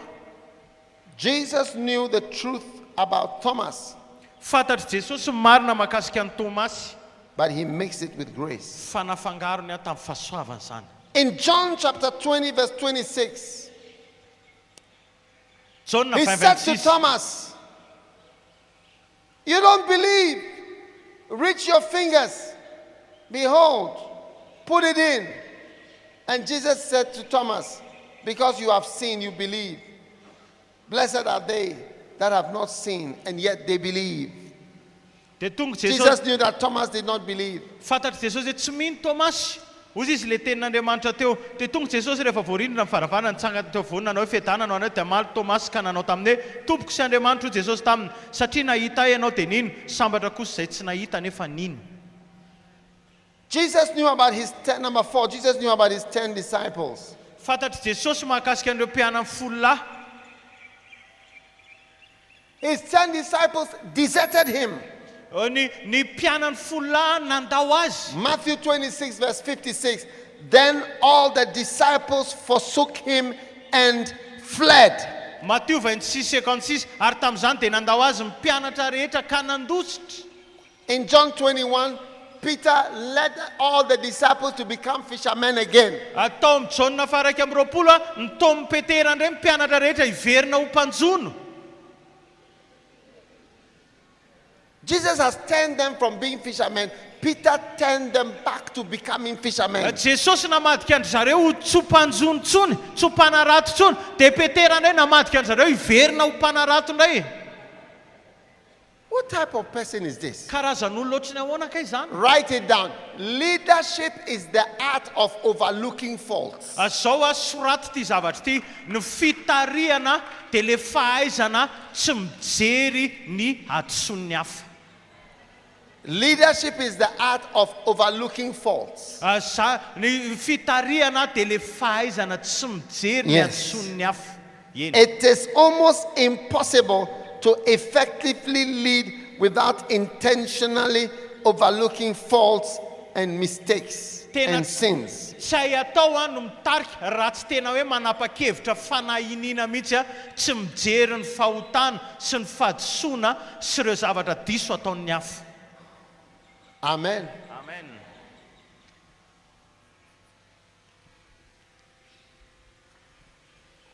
So, beginning from today, mix truth with grace. If you are too strict, you cannot have a church. Zao manomboka androany aperao ny marina sy ny fahasoavana. Raha tena diso mahitsy loatra ianao dia mety tsy afaka hitarika fiangonana ianao. Amen. I knew one pastor, he was strict when he started church at 9 to 11. But the people that he was a pastor of, they are always late. Misy pastera zay zany mitarika fiangonana izy dia amin'ny 7 hatramin'ny 12 fivriana fa ny olona tarihany tara foana. Always late. Tara foana. But he had no time for late comers. Fa izy tsy manam-potoana ho an'ny olona tara. Amen. Amen. So he would preach to the empty chairs and the people who come after church. Dia zao toriteny amin'ilay seza vidy izy dia ny olona tonga rehefa vita ny toriteny. I know one pastor, he could not, if you are late for your wedding, he will leave.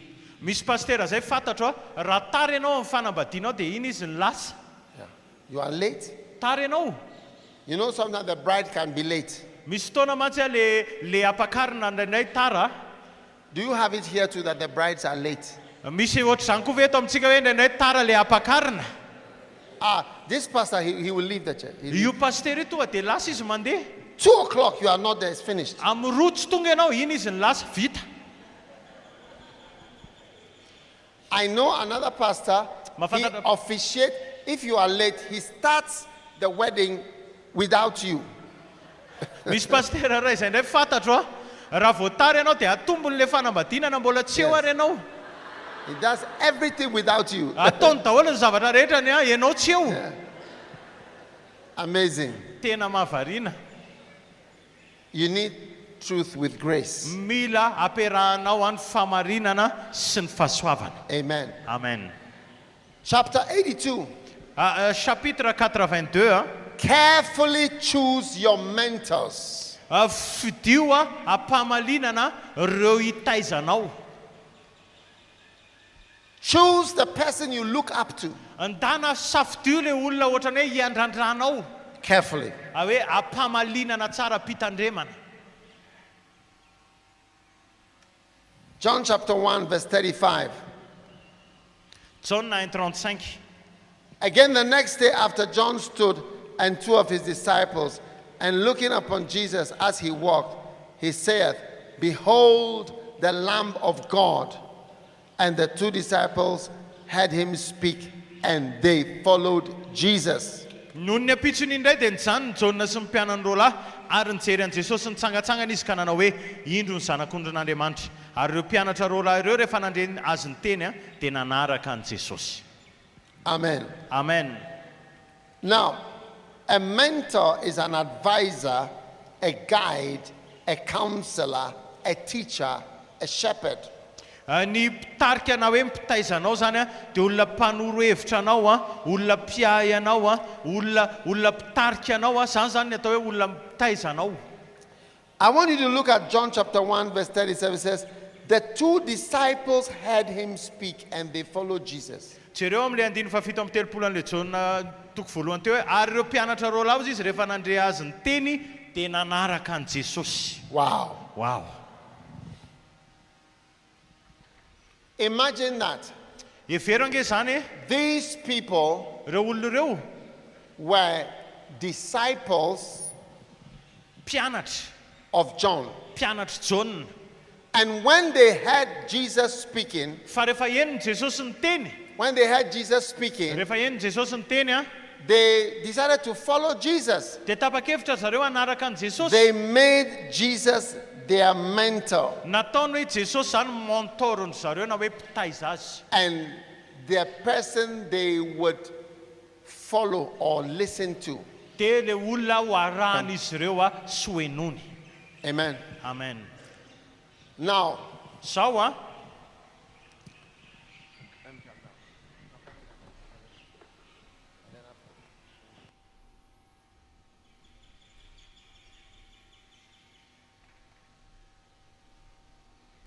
I think I want to be nearer. sao ohatra ny te hanakaikai kokoa ndao te tanana mafy Yeah. eny. I don't know why you put me up there. Tsy haiko hoe naninona ny nalefa nareo teny ambony be teny. Now, they made Jesus their mentor Nataony ho mentorony zareo when they Jesosy heard him speak. rehefa nandre azy any teny This is izy the ireo. art of following. Zay le hoe fahaizana manaraka. Amen. Amen. You must know how to follow Mila hainao hoe ahoana ny manaraka. someone. Manaraka olona. Amen. Amen. You see, following is the greatest way to advance. Ny fanarahana ny lalana lehibe indrindra mba handrosoana.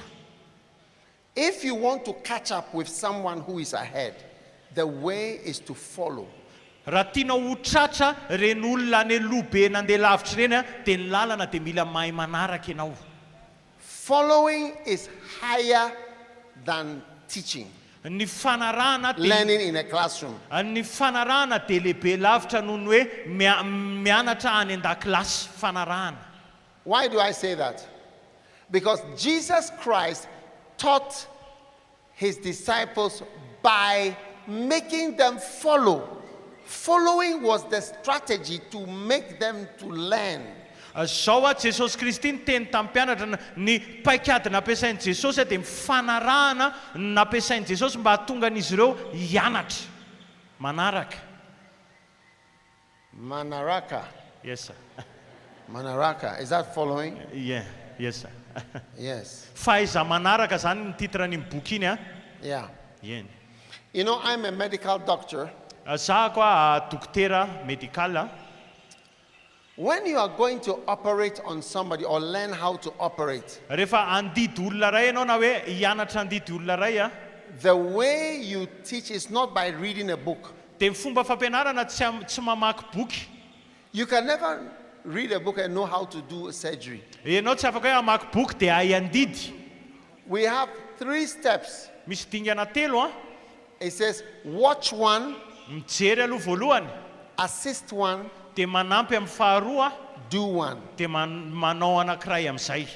As watch one, you watch one, Voalohany aloha mijery indray mandeha you assist one, dia avy eo manampy amin'ilay faharoa and number 3, you do one. dia fahatelo manao amin'izay ianao amin'ilay fahatelo. Now, if I was going to operate on you, Raha hoe andidy anao zany and then you ask me, have I done this before? dia manontany anahy ianao hoe efa nataonao ve zao taloha? and I say, oh no, but I read it in a book, Dia hozy izy hoe hafa efa nivakiko tao anaty boky ka. will you be happy for me to operate on Dia you? faly ve ianao hoe zany andidy anao? Yeah. Because I read it in a book? Satria efa nivakiko tao anaty boky le izy. No, because there are so many things you cannot learn by just reading a book. Satria misy zavatra betsaka tsy afaka ianaranao hoe mamaky boky You fotsiny. need to watch it. Mila jerenao le You need izy. to assist. Dia mila manampy ianao. And then you need to do it. Dia aveo mila ataonao le izy. Yes. Eny. That's how come somebody can operate on you and remove your kidney and put another kidney into you. Zany mahatonga hoe misy olona afaka mahavita hoe mandidy anao dia manala ny voanao dia mametraka vovo avao ao anatinao. There's no book to learn it from. Tsisy boky ianarana an'izany. You have to follow someone who is doing it. Mila manaraka ianao olona manao an'le izy. Following is the highest way of learning. Ny fanarahana no refy ambony indrindra, lalana ambony indrindrany amin'ny fianarana. Another word for following is copying. Teny anankiray mitovy amin'ny hoe manaraka zany dia hoe mikopiena hoe mandika. Yes. Eny. Now, the best copiers I know are Koreans. Ny copieur indrindra na ny hoe mpandika fantatro indrindra zany hoe mahay indrindra dia ny Koreana. Yes, Chinese, Koreans. Sinoa sy ny Koreana. Today, Korea is very, very, very, very, very advanced. Korea zao tena mandroso be mihitsy amin'izao fotoana. When I went to Korea the first time in 1995 or 4, Tamin'izaho tonga tany Korea voalohany tany 1994-95 I was tany amazed. dia gaga. Everything they copied. Zavatra rehetra ny adika andry zareo daholo. Yes, Eny. everything. Zavatra rehetra. Kia, Kia, Hyundai, Hyundai, everything. ireo ny fiara rehetra ireny. My pastor Yonggi Cho Ny pasteur koa Yonggi-cho, was a Korean, Koreana izy. and he said, Dia hozy izy, the first time he said in his church that one day Koreans will make a television, everybody laughed at him. tamin'ny fotoana voalohany zany ny teneniny tao am-piangonana hoe ndray andro any anamboatra tele ny Koreana dia mezan'ny olona izy tao am-piangonana. The church laughed at him. Me anazy ny tao am-piangonana. How can a Korean make a television? Ahoana ny Koreana ny anamboatra tele zany? They were so poor Satria nahantra be. and so backward. Sady tena ohatra hoe nahantra be. But through copying, Fa tamin'ny alalan'ny fandikana they have caught up dia nitratran'izy ireo and overtaken almost everybody. dia efa nidepaseny ihany koa ny rehetra zany. Yes, Yen. through copying. Amin'ny alalan'ny fandikana, Through copy. following. Amin'ny alalan'ny fanarahana. And these two young men, Dia ireo lehilahy roa reo, ireo anankiroa mpianatra roa reo, the two disciples heard him speak rehan'izy and ireo they followed Jesus. rehan'izy ireo izy niteny dia nanaraka an' Jesosy izy. When John the Baptist said, look, this is the Lamb of God. Rehefa hozy izy Jona mpanao batisa, ty le zanak'ondrin'Andriamanitra. Lamb of God? Zanak'ondrin'Andriamanitra. Lamb of God? Zanak'ondrin'Andriamanitra. See you, John. Veloma ry John. They left John and said, we are going for the Lamb of God. Dia zay hozy izy ho any amin'le zanak'ondrin'Andriamanitra. It's John himself who told us that he's the Lamb of God. Jona tenany mihitsy no nitenany hoe io le zanak'Andriamanitra. If there's a Lamb of God, why are you not following him? Raha misy le zanak'ondrin'Andriamanitra manina ianao tsy manaraka azy? I have followed all the greatest anointings in the world. Me. Za koa za tenako nanaraka an'ireo ositra lehibe rehetra ny teto an-tany. Me, I go for top anointings. Za ko lasa mikatsaka an'ireo ositra faratapony. Oh, yes. Eny. When I heard that Yonggi Cho had the largest church in the world, I said, I'm looking for Cho. Za vao naheno hoe Yonggi-cho manana fiangonana lehibe indrindra eran-tany, lasa nitady anazy. And I started to go to Korea. Dia nanomboka nakany Korea. And I started to read Yonggi Cho's books. Dia nanomboka namaky ny boky ny Yonggi-cho And to read and to listen to his preaching. mamaky sy mihaino ny fampianarany. I had 24 tapes of Yonggi Cho. 24. Za manana kasety 420 ny Yonggi-cho. And I just listened to them all the time. Dia mihaino andreo isanandro. His topic was church growth and prayer. Ny lohahevitra n'izany dia hoe fitombom-piangonana sy mivavaka. church growth and miracles, Fitombom-piangonana sy mifagagana.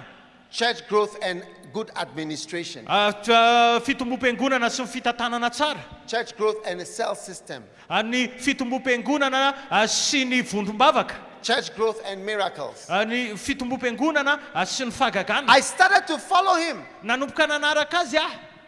because he had 700,000 members in his church. Satria izy nanana olona fito hetsy mpikambana tao am-piangonana. And he meets in the stadium Dia any amina terrain zareo, any amin'ny stade zareo mivory. once in a year. Indray mandeha isan-taona.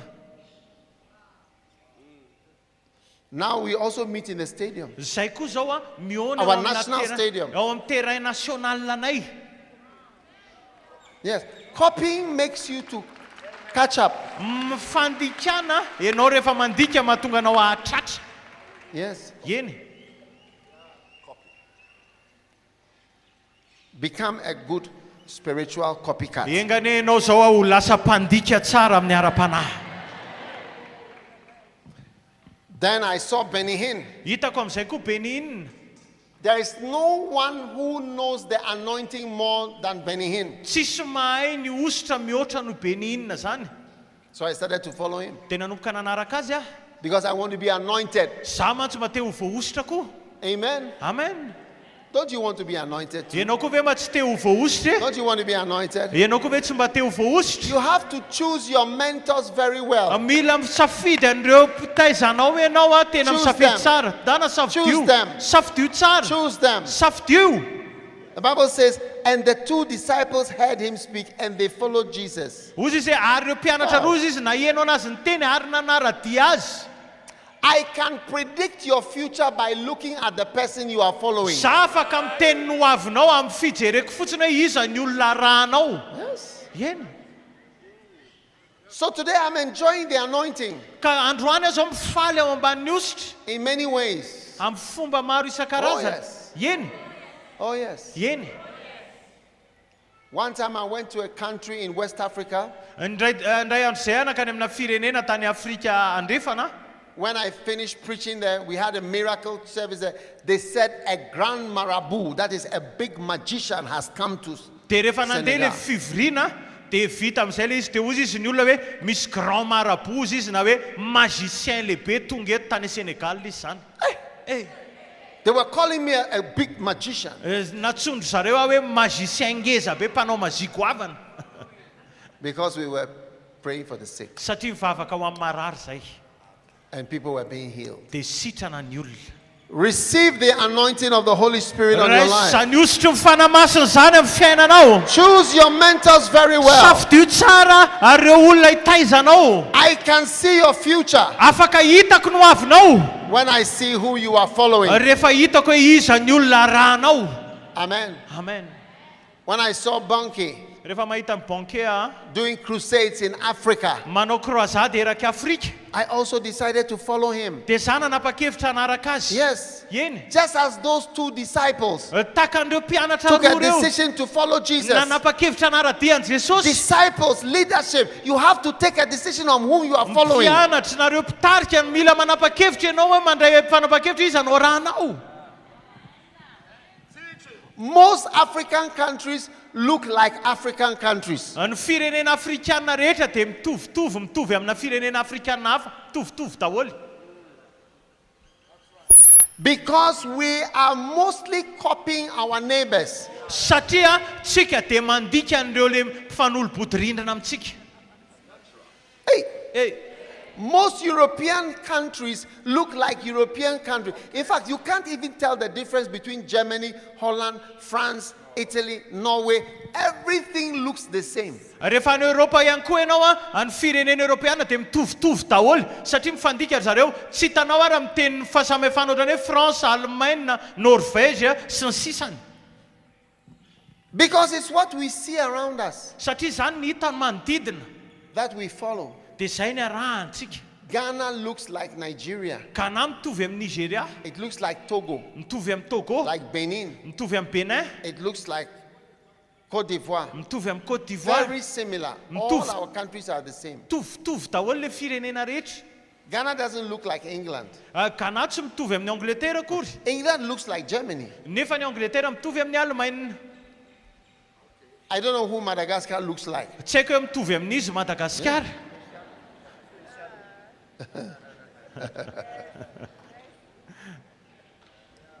The Bible says, when the two disciples heard John speaking about Jesus, that he's the Lamb of God, they decided, let's follow this man. Rehefa nare Baiboly miteny rehefa nare an Jauna le mpianatra Roland teny hoe izy le zanak'Andriamanitra, tapa-kevitra zareo hoe ndao anaradian'io lehilahy io. What a great blessing. Fitahiana lehibe zany. Hallelujah. Hallelujah. Now, let me tell you some things about mentoring. 8 things you should know about mentoring. Zavatra valo mila fantatrao mahakasika ny hoe mentoring zany na hoe fananana olona mitaizanao. Number 1. Voalohany Not everyone can be your mentor. tsy ny rehetrarehetra no afaka hoe hitaizanao. Not every single one. Tsy ny rehetra.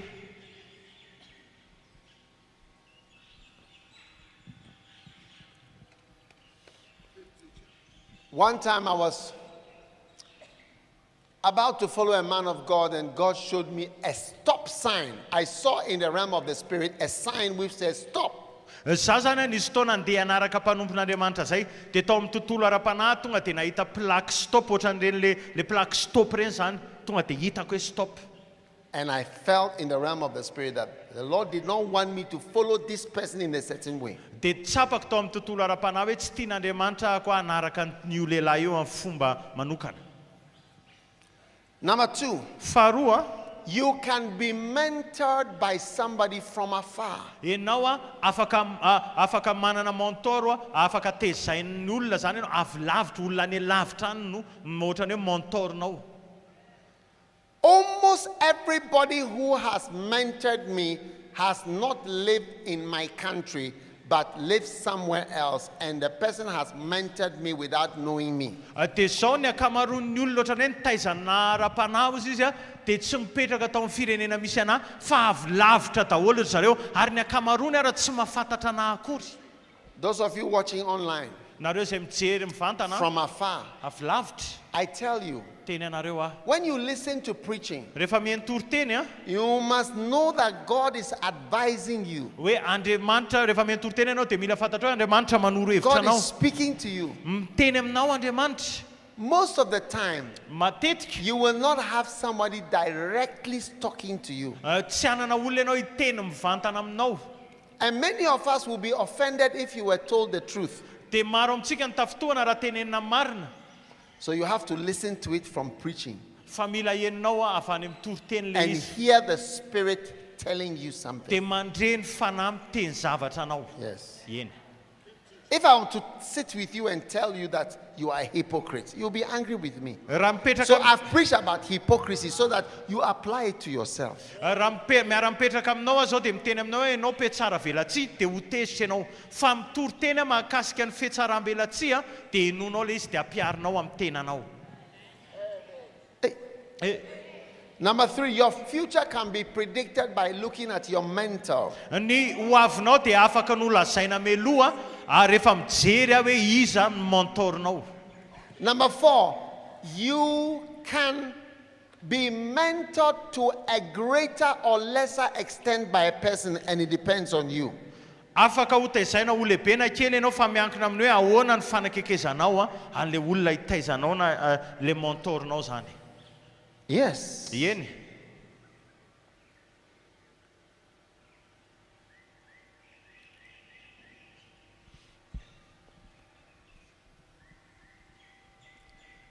I don't mind telling you about how or who has mentored me, Tsy mampanina miteny aminao you may not be prepared to pay the price.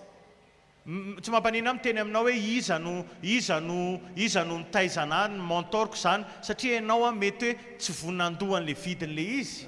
Hebrews chapter 6 and verse 12. Hébreux 6:12. Hebrews 6 verse 12. Hébreux 6:12. It says, be not slothful. Ozy izy hoe aza malaina ozy Don't izy, be lazy. aza kamo. but be followers fa aoko mpanaraka of ianareo. those who through grace and patience have inherited the promises. Fa aoko mpanaraka anareo tamin'ny alalan'ny fahasoavana sy ny faharetana nandova ny teny fikasana. Don't be lazy. Azakamo. It takes effort to follow somebody. Mila ezaka manaraka olona ray. It takes effort to follow. If you want to follow me, if you are lazy, you cannot follow me. Raha te hanaraka azy zao ianao a, ka kamo a, dia tsy afaka hanaraka ianao, mila miezaka. Yes. Eny.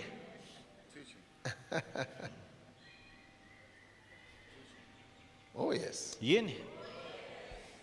Are you listening? Mihaino ve nareo e?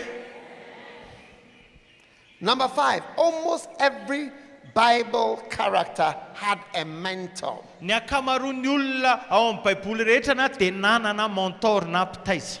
Jesus was the mentor of Peter, James, and John. Joshua's mentor was Moses. Elisha's mentor was Elijah. Ny Jesosy ny mpitaiza ny Petera, Jakoba ary Jona, Joshua, Mosesy ny taizany Joshua, ary Eli ny taizany Elisa. Amen. Amen. Number 6, Fahenina, you cannot mentor a proud person. tsy afaka mitaiza olona miavinavina ianao.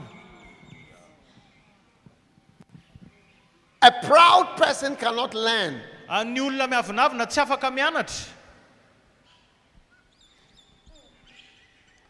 My books are mostly for young people. Ny boky koa dia ny akamaroany ho an'ny olona tanora. Many older pastors can no longer learn. Misy pasteur efa nahazo taona tsy afaka mianatra tsony. Yes. Yeah. Or young at heart. Na raha tsy hoe manana fo tanora. Amen. Amen. Number 7, Fa fito a, there are natural and spiritual mentors. misy any mpitaiza ara-boajanahary sy ny hoe ara-panahy. There are some people that mentored me in secular or natural things, and there are some people that mentored me in spiritual things. Nisy olona nitaizana any amin'ny zavatra ohatrany hoe ny fiainana zavatra ny fiainana andavanandro, fa misy olona koa nitaizana tamin'ny ara-panahy. Number 8, every mentor is a human being. Dia ny mentor rehetra ny fahavalo a dia olombelona daholo. Hallelujah. Alleluia. Amen. Amen.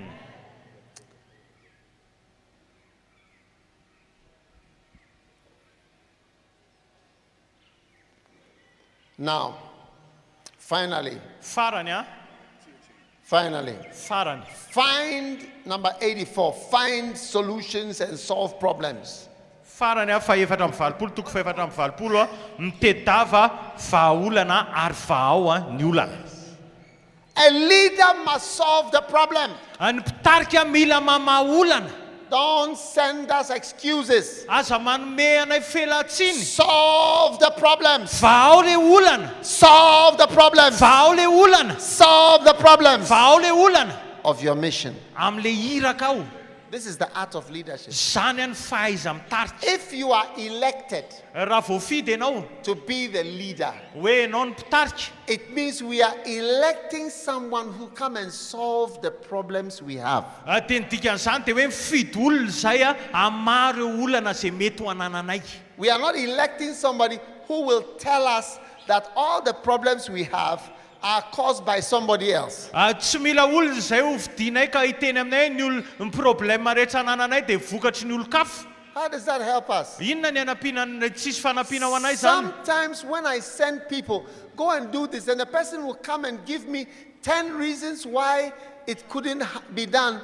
I said to you, the reason why I sent you was to solve the problems that are there. Misy olona rehefa maniraka olona dia miverina avany izy mitondra tatitra hoe zao ny ohatrany hoe vokatry natonga an'le olana tany sy sisa sy tsy voavahany le izy a, dia ny antony tena nandrana anazy tany ange hamahan'le olana any e, fa tsy hanao tatitra fotsiny hoe zao ny loharano le izy na ohatra zao. Don't come back with reasons. Aza miverina miaraka amin'ny antony. If I send you to come and be a church in Antsirabe or in fiainana or in Antsirabe, don't come and tell me why the church is not working over there. Solve the problems. That is why you are sent there. Raha za zao maniraka anao hanangana fiangonana eto Antsirabe na any Fianarantsoa na any Antananarivo, aza miverina miteny aminao hoe zao ny antony tsy androsoan'le fiangonana na ny raha ananao tany amaha zay olana any. If you are sent to go and have crusade, don't come back and tell us the people are like this, the people are like this. That is nonsense. Solve the problems. Rehefa irahana ianao hanao croisade aza miverina avany hoe ny olona ohatr'izao, ny olona ohatr'izao na ohatr'izao, zavatra tsisy dikan'izany fa zao vao ny olana. Lift your hand. I am a solution bringer. Asandrato ny tananao dia teneny hoe za mpitondra vahaolana hoe. I am a solution bringer. Za mpitondra vahaolana hoe. Amen. Amen. Now, the world is full of unsolvable problems. Ny zao tontolo zao dia feno olana tsy mety voavaha. Problems everywhere. Olana manerana rehetra eny. Difficulties everywhere. Fasarotana eny rehetra. Everyone is looking for someone who can solve the problem. Ny olona rehetra dia mitady olona mba afaka hamany olana izy ireo. Lift your hand and say, I am one of the people who can solve the Atsangano problem. tananao dia teneny hoe za anisan'ireo olona afaka mamany olana hoe. Hallelujah. Hallelujah. If you are a pastor, Raha pasteur ianao, you are going to see the problem of how to make this church grow. ahita olana ianao ary mila mitady vahaolana ahoana ny atonga an'ity fiangonana ity hitombo. Why is this church not growing? Maninona ity fiangonana ity no tsy mitombo? Why is this church not working? Maninona ity fiangonana ity no tsy mahomby? This is a problem of a pastor. Zany ny olan'ny pasteur. Why are there no miracles? Maninona no tsisy fahagagana?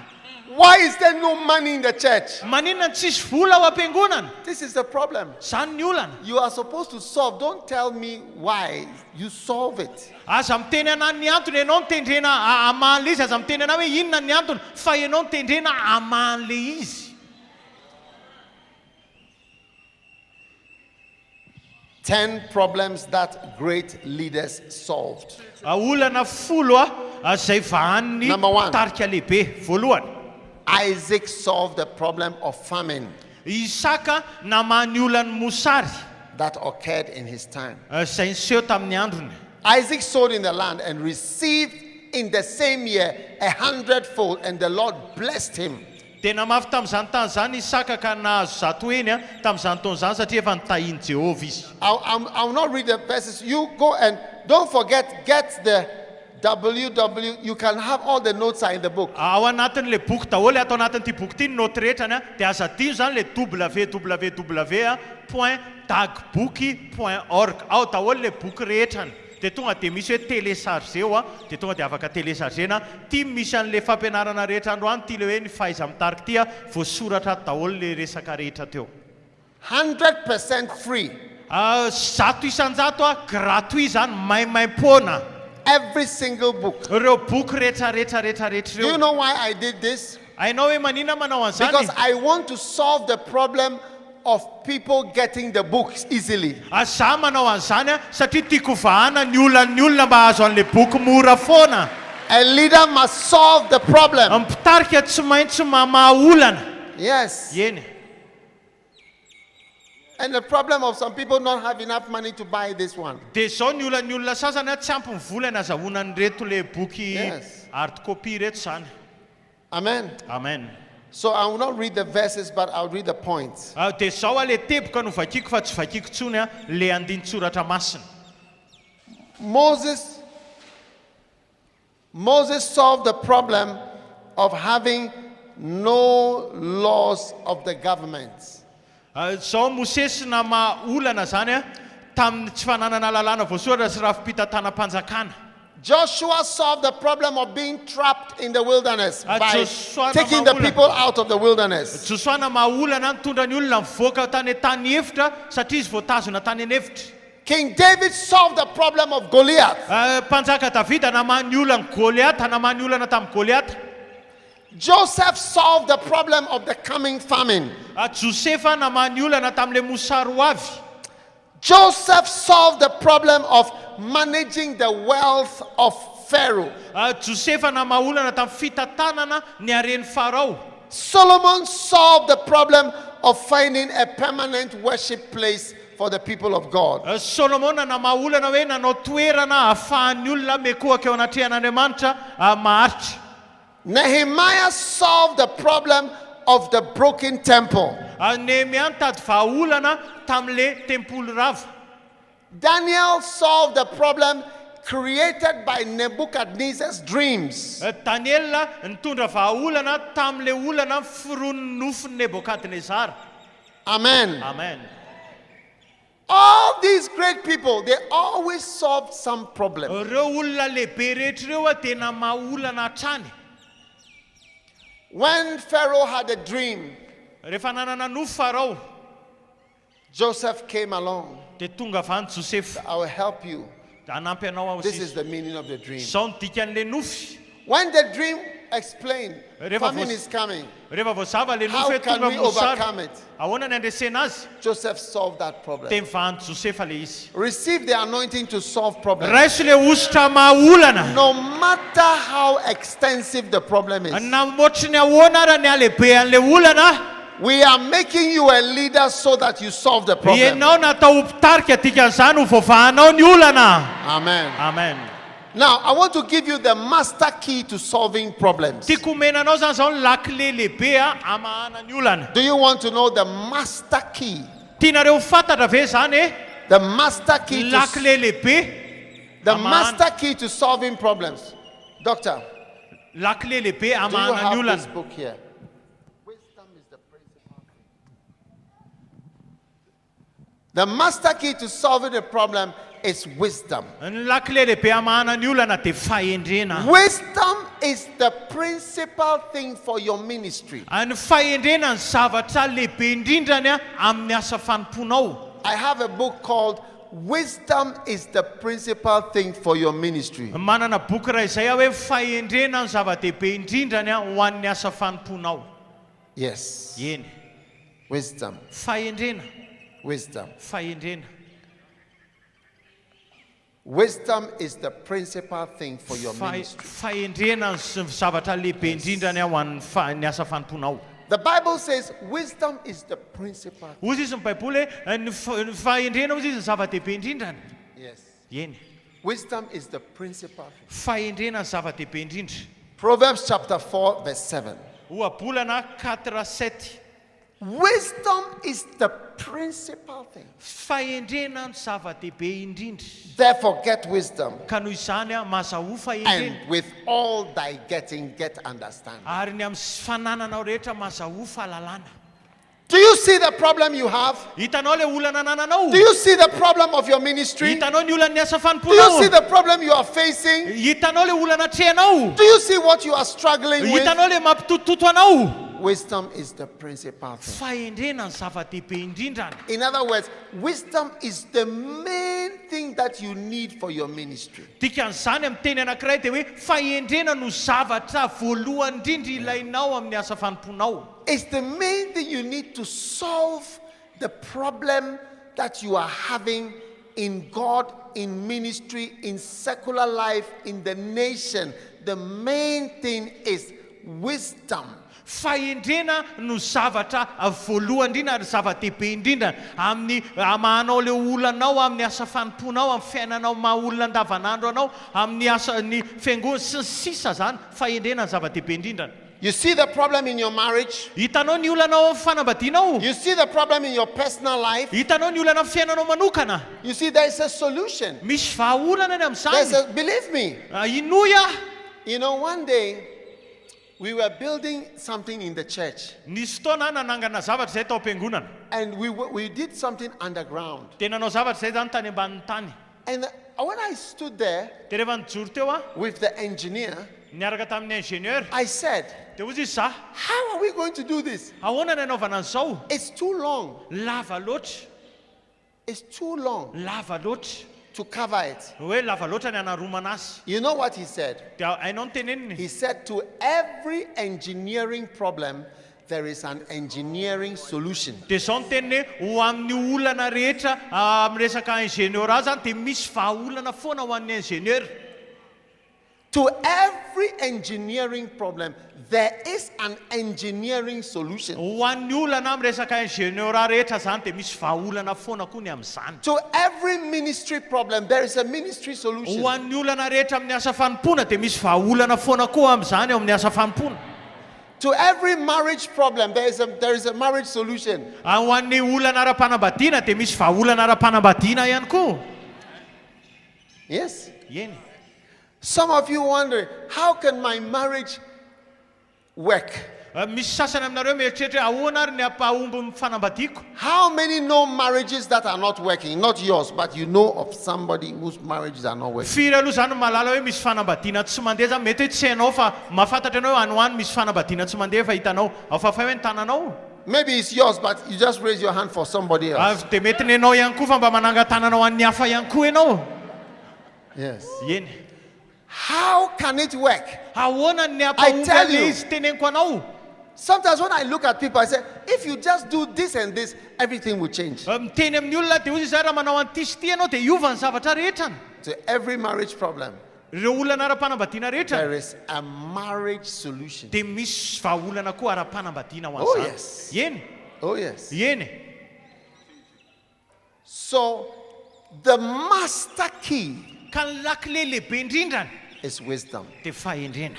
Now, the Bible says Ozy izy ny baiboly. there was a small city, Ecclesiastes 9:14 and 15. Toriteny 9:14. Anytime you are looking for something in Ecclesiastes and you can't find it, it is in chapter 9. Rehefa mitady zavatra ianao amin'ny toriteny ka tsy hitanao ilay izy dia ao amin'ny toko fahasivy foana zay ilay izy. Yeah. Eny. Remember that it's just a secret. Eh? Tadio foana zava-miafiny zany a. It's in chapter 9. Ao amin'ny toko fahasivy foana zay ilay izy. Rehefa misy zavatra tedavina ao amin'ny The toriteny Bible tsy says tadirinao there amin'ny toko. was a little city Ozy izy ny baiboly. and some men in the city. Nisy vohitra kely ozy izy sady vitsy And the olona. city was surrounded by the enemy. Dia nisy nanao fairano didin'ny olona le tanàna. And there was in the city Dia tao amin'le tanàna a wise man. nisy lehilahy endry. Wow. Wow. And he, by his wisdom, delivered the city. Dia tamin'ny alalan'ny fahendreny a nafahany ny tanàna. Wow. Wow. That city had a few men, Vitsy ny olona tao amin'le tanàna. and a great king came against them. Dia nisy mpanjaka lehibe tonga nanohatra azy How ireo. are we going to solve the problem of a great king coming against a few men? Ahoana ny amahana ny olana hoe misy mpanjaka lehibe tonga manafika olombitsy. It looks impossible. Ohatrany hoe tsy hay atao zany ny fijery It azy. looks like death is inevitable. Ohatrany hoe tsy azo elana ny fahafatesana. But there was a poor wise man, Fa nisy lehilahy mahantra endry. and he delivered the city by his wisdom. Dia izy ozy izy nahavonjy ny tanàna tamin'ny fahendreny. I want to prophesy to you, Te aminany aminao aho. by your wisdom, Noho ny amin'ny by fahendrenao. wisdom from God, Amin'ny fahendrena avy you will amin'Andriamanitra. deliver yourself from every impossible situation. Dia ianao hanavitra ny tenanao amin'ireo zavatra tsy hay atao rehetra. Yes. Eny. Remember, Tadidio a. wisdom is the principal thing. Fahendrena ny zava-dehibe indrindrany. Oh, yes. Eny. Oh, yes. Eny. How will the church grow? Wisdom. Ahoana ny tombon'ny fiangonana? There is a Fahendrena. wisdom. Misy fahendrena. One pastor, Pastera ray zay a. he said, Niteny izy. he got my book Naka ny bokiko izy. and photocopied it. Dia nataony photocopie. Why? Satria He nanino? shared it to friends. He didn't know how to Sarainy get tamin'ny it. namany. Tsy hainy hoe ahoana ny azahoana azy. He photocopied it. Nataony photocopie. Because every leader knows that the solution can be in a wisdom you find in a book. Satria ny mpitarika rehetra dia mahafantatra hoe mety misy vahaolana hita ao anatin'le boky. Wow. Wow. You know, you can go on and on. Afaka mandeha foana tsika hatrany hatrany a. Chapter 85. 85. Be a thinker. Chapitre 85. Okay, nao mpieritreritra. Thinking. Mandinika. Sometimes you need to stop praying and start thinking. Misy fotoana ianao mila mitsahatra mivavaka aloha dia mieritreritra. 6 advantages of a leader who thinks. Tombontsoa enina ny mpitarika About his izay work. mieritreritra mahakasika ny asany. Number 1, Voalohany, advantages of thinking. tombontsoa ny hoe mieritreritra. Advantages of what? Tombotsoa n'inona hoe? Advantages of what? Tombotsoa n'inona hoe? Thinking. Mieritreritra. Hey. Number one, Voalohany a great thinker comes up with solutions. ny olona tia mieritreritra dia mahita vahaolana. Ecclesiastes chapter 4 verse 1. So I returned and considered, I thought about the oppressions that are done under the sun. Toriteny 4:1 dia hitako izy izy na hoe nieritreritra ny amin'ny fahoriana rehetra ety ambany masoandro. Thinking. Fieritreretana. Number two, Faharoa, a leader who thinks of his work will come up with improvements. ny mpitarika izay mieritreritra momba ny asany dia hitondra fanatsarana ho an'izany. Your work will improve Ny asanao dia if you hietsara. sit down to think about it. Rehefa mipetraka ianao dia mieritreritra mahakasika an'ilay izy. Some of you have toilets in your church. There is no running water. Ny ao am-piangonanareo misy manana WC tsy misy rano mandeha. Yes. Eny. The toilet is called SOS. Le WC zany dia antsoina hoe SOS. SOS means S on top of S, on top of S, on top of S. Ny dikan'izany dia hoe S eo ambonin'ny S, eo ambonin'ny S, eo ambonin'ny S. S, I don't want to say what S stands for, but it stands for something. Dia tsy tiako tenenina zany ny dikan'ilay izy fa amin'ny teny gasy zany ilay izy T eo ambonin'ny T, eo ambonin'ny T. Azahoantsika azy. Hey, some of you, the church members in your church, there is no grown-up in your church. Misy ao amintsika ny mpikamanao am-piangonantsika tsisy olon-dehibe mihitsy. Think. Mieritrereta. Start thinking. Manomboa mieritrereta. Solutions are going to come. Ho avy ny vahaolana. Some of you, Sasany aminareo. everybody in your church is too old. Ny olona rehetra ao am-piangonanareo antitra be daholo. Hey, when you preach to them, it's as though you are preaching to the Statue of Liberty. Rehefa mitoriteny aminazy nareo dia ohatra mitoriteny amin'ny tsangambaton'ny fahafahana Statue de la Liberté. How can you solve this problem? Ahoana ny amahanao an'io olana io? Start thinking. Manomboa mieritreritra. Start thinking. Manomboa mieritreritra. Start thinking. Manomboa mieritreritra. Amen. Amen. Improvement is going to come. Hisy fanatsarana ho avy. Amen. Amen. Number 3, Fahatelo a leader who thinks will soon hear the Holy Spirit whispering to you. Mpitarika izay mieritreritra dia tsy ela dia andreny fanamasina hibitsika aminy. Number 4, a leader who Efatra. thinks will be open to brilliant, life-changing ideas. Ny olona izay mieritreritra dia hisokatra ho amin'ny hevitra tsara vaovao. Life-changing Hanova ideas. fiainana. Hevitra hanova fiainana. Life-changing, brilliant ideas. Hevitra farak'izay tsara ary mpanova fiainana. Eureka! Mifoha ianao. It was a life-changing idea that made Mieritreritra that ianao word come. dia lasa mahazo hevitra tsara sady mpanova fiainana. A leader who thinks a lot will come up with new goals and new visions. Ny olona mpitarika mieritreritra tsara dia hivoaka miaraka amin'ny tanjona vaovao sy fahitana Number vaovao. 6, a leader who thinks a lot will receive wisdom. Mpitarika izay mieritreritra dia handray fahendrena betsaka. Amen. Amen. Ecclesiastes 1:13, I Toriteny gave my heart to seek and to search out wisdom. I gave my heart to seek, to search wisdom concerning all things that are done under heaven. I gave my heart to think, to seek, to search for wisdom. Nampiasaiko ny foko mba hitady sy hikatsaka hampahendrena.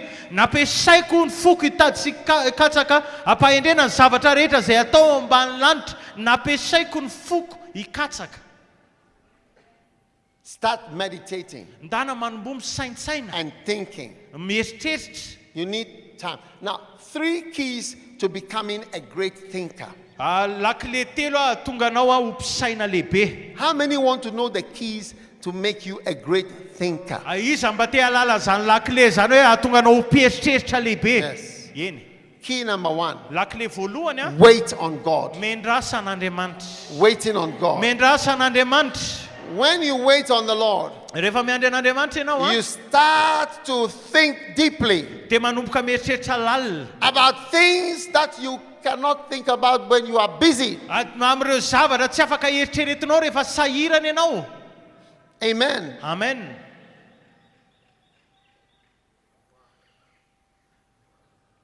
What's that? Amen. Amen.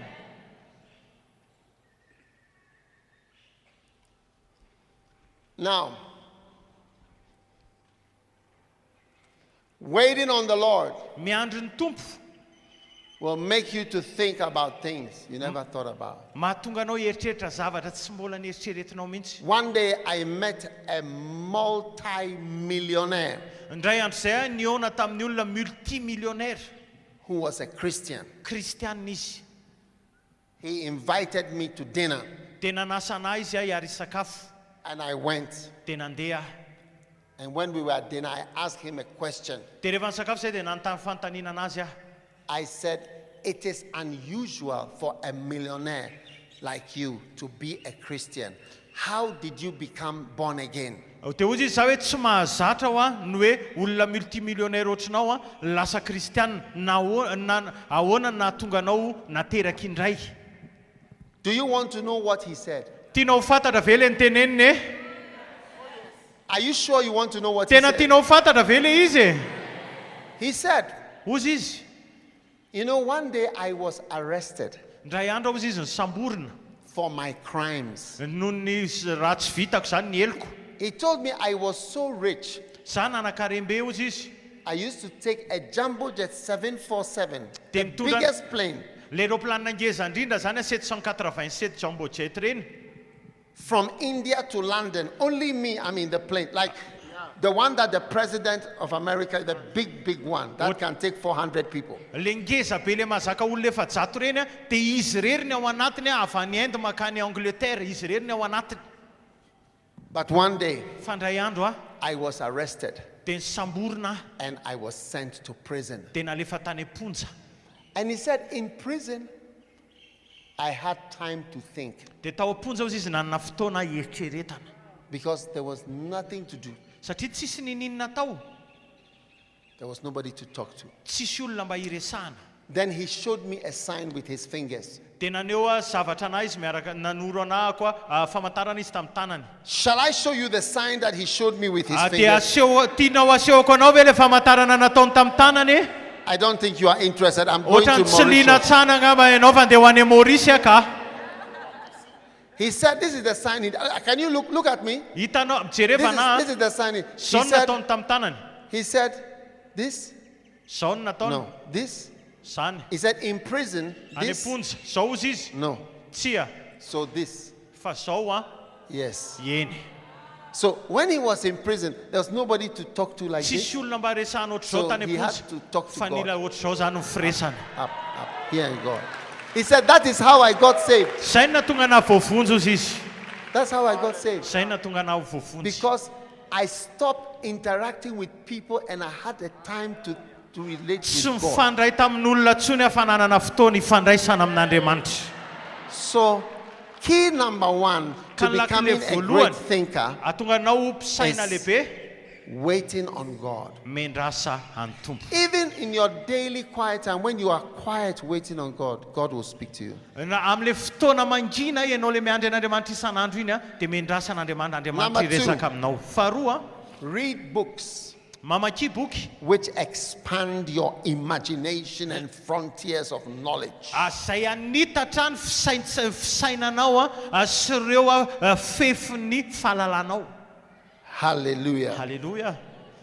And number three, Ary fahatelo think more deeply about whatever you see or hear. dia mieritrereta lalina kokoa amin'izay zavatra rehanao sy hitanao. You see, you can think, Afaka but you can think more deeply about things you hear. afaka mieritreritra ianao fa afaka mieritreritra lalina kokoa amin'izay zavatra heninao sy hitanao. Many times, I end up thinking more deeply when I finish talking to somebody, Za koa matetika nefarako dia mieritreritra lalina kokoa rehefa avy miresaka aman'olona. many times Matetika I've talked to people miresaka amin'ny olona and they tell me something, dia miteny zavatra anazy zareo. but after some time, Dia rehefa fotoana vitsivitsy aorianan'izay I go and especially when I'm quiet, dia rehefa eo amin'ilay mangina eo I a start to think. dia manomboka mieritreritra aho. There are many liars who have spoken to me lies, Be dia be mpandainga maro a niresaka tamiko. pure lies, Lainga tena lainga tateraka mihitsy. good lies, Mpandainga mahay mihitsy. lies that are like the truth. Ohatra ny hoe lainga tahaka ny marina. But when I was quiet, Fa rehefa mangina amin'izay a the Spirit would tell me. dia miteny anahy ny fanahy. Sometimes He would tell me, Miteny I'll anazy give you 7 reasons why this person is lying. meko antony fito ianao izy izy hoe zao ny antony hoe mandaingy olona io. Sometimes I'll give you 10 reasons. Misy fotoana hoe antony folo.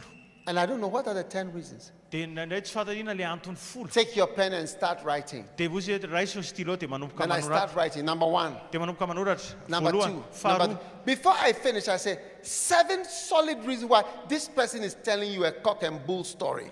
Dia avy eo vita amin'izay le izy a manoratra amin'izay a dia misy antony folo hoe tena miresaka tsanga tsy amanorana fotsiny io olona io. Oh, yes. Eny, Oh, yes. eny. Quiet. Think a little more deeply. Mieritrereta lalindalina kokoa. Think a little more deeply Mieritrereta lalina kokoa about what you see amin'le zavatra and hitanao. what you hear. Zavatra This is a henonao. key to being a thinker. Zany lakile atonga anao ho Key number mpieritreritra. 1 is wait on God. Voalohany a lakile voalohany mendrasana Key number Andriamanitra. 2 Faharoa is read books mamaky boky. and that expand your frontiers of knowledge. Manitatra ireo fefin'ny fatakaranao fahalalanao. And key number 3, Ary lakile fahatelo go deeper. mandehana lalina Think a kokoa. little more deeply Mandehana lalina kokoa about the things you are hearing. mahakasika izay henonao And seeing. sy hitanao. Amazing. Mahavariana. Chapter 86, reproduce yourself. Fahaenina amby valopolo a. Oh, yes. Sisy a aorenao amin'ny hafa ny tenanao. Zany hoe The mamorona last ohatranao zany. chapter, be a can-do leader. Dia ianao ihany koa zany a aoka ho mpitarika mahavita ny zavatra rehetra. I can do. Mahavita ny zavatra rehetra. Wow. I can do. Mahavita zavatra. You remember what Paul said? I can do all things through Christ who strengthens me. Tadidinareo ve le teny Paoly hoe mahay ny zavatra rehetra amin'ny alalan'i Kristy izay mampahery ahy. Hallelujah. Halleluja. I can do Afaka mahavita. all. Mahavita ny zavatra Everybody say rehetra. all. Teneneny rehetra Lift your hoe. hand, say I can. Teneny hoe mahavita. I can do. Afaka mahavita. I can do all. Afaka mahavita ny zavatra I rehetra. can do all. Afaka mahavita ny zavatra I rehetra. can do all things. Afaka mahavita ny zavatra rehetra.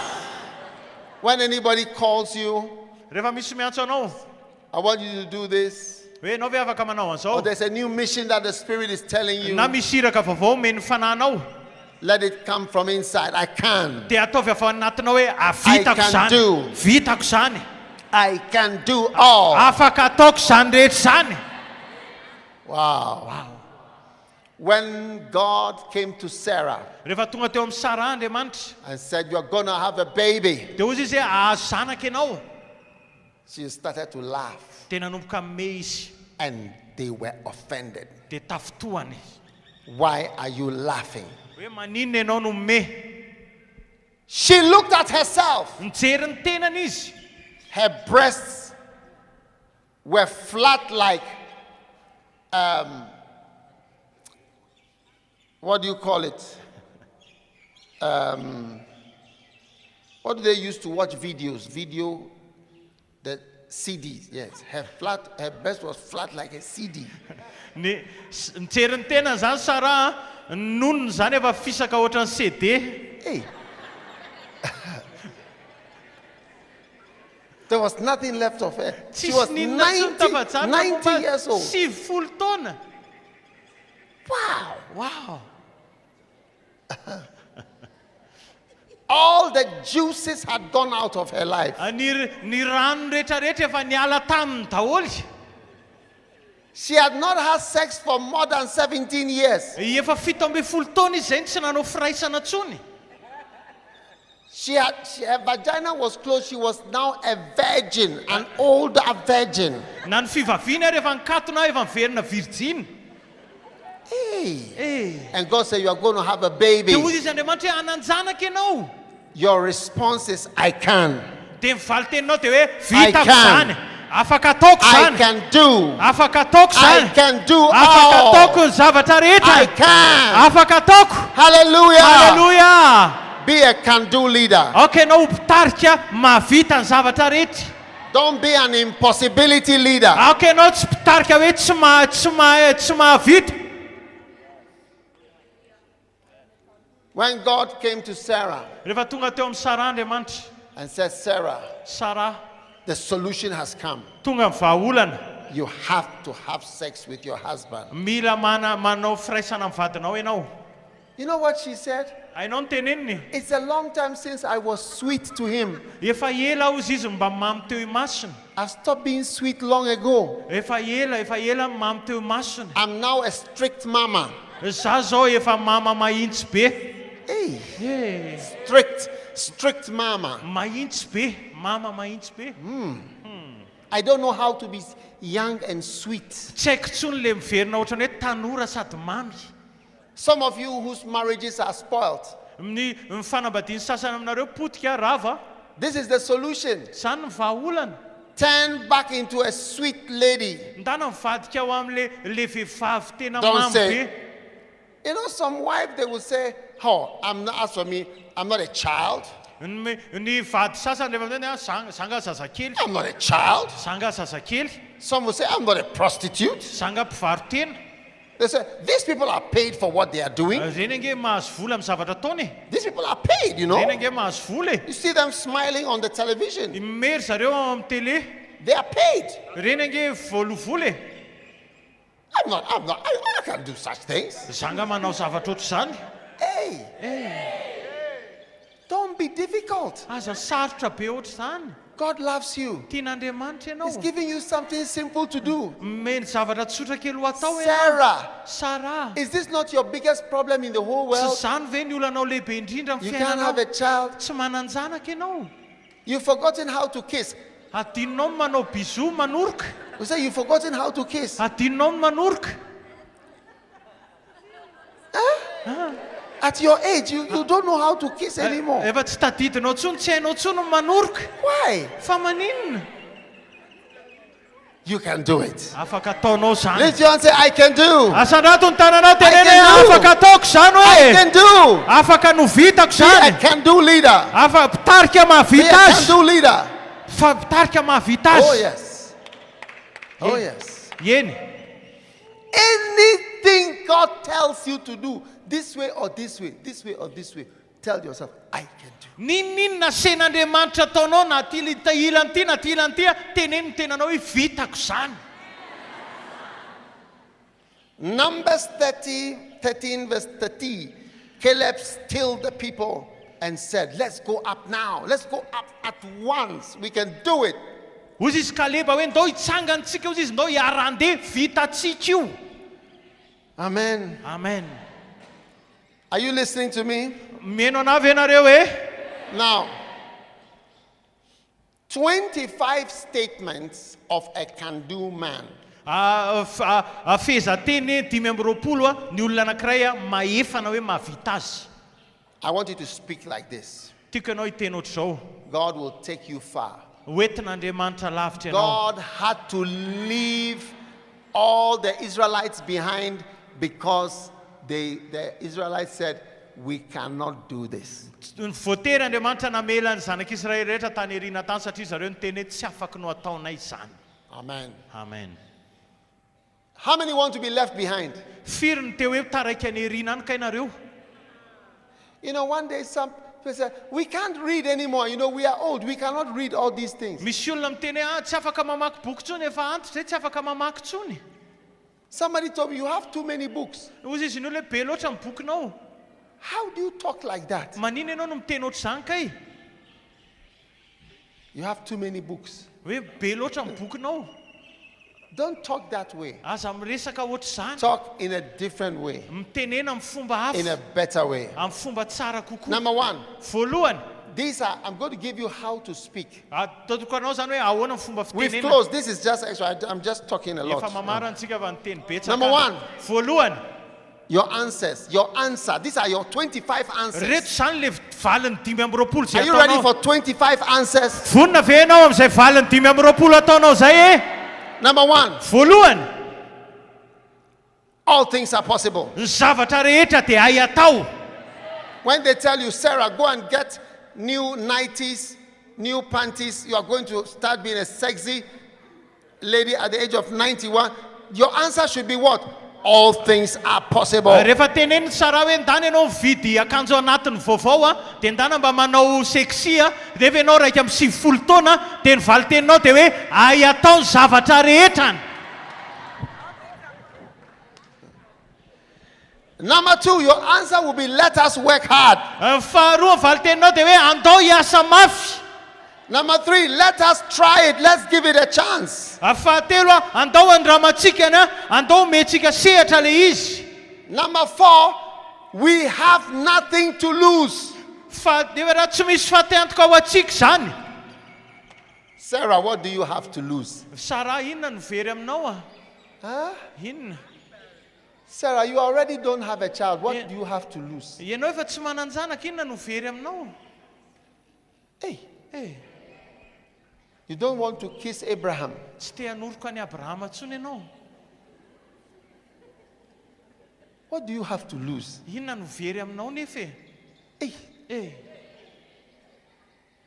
let's give it a chance. alao mena chance le izy. All things are possible. Hay atao ny zavatra rehetra. Why not? Fa maninona moa? Number five, let us Dim. copy the one who has done it successfully. Andao tsika akatahaka an'le navita an'le izy somatsara. Number six, I will do it even if no one helps me. Ataoko fa ena ataoko io na tsisy hanampy azy. Number seven, we are as good as those who have done it. Fa fito isika koa mba olona mahay tahaka an'le navitandreo. Number eight, it is not too late to learn something new. Fa valo tsy mbola tara loatra mianatra Number zava-baovao. nine, let's make the change now. Fa sivy, andao atao zao mifanovana. Number 10, it's not too late to start. Fa folo tsy mbola tara loatra zao hanomboana. Number 11, let's start right now. Fa raika ambin'ny folo, andao hanomboka zao ankehitriny zao. Abraham, let's start right now. Abrahama andao hanomboka zao. Sarah should have said to Abraham, let's do it now. Sara tokony teny any Abrahama andao atao zao. Let's do the do now. Andao atao le izy zao. Some of you, your answers always 2 weeks time, 3 weeks. Valiteninareo matetika roa 1 month, herinandro next na year. telo herinandro na amin'ny herintaona mihitsy arany.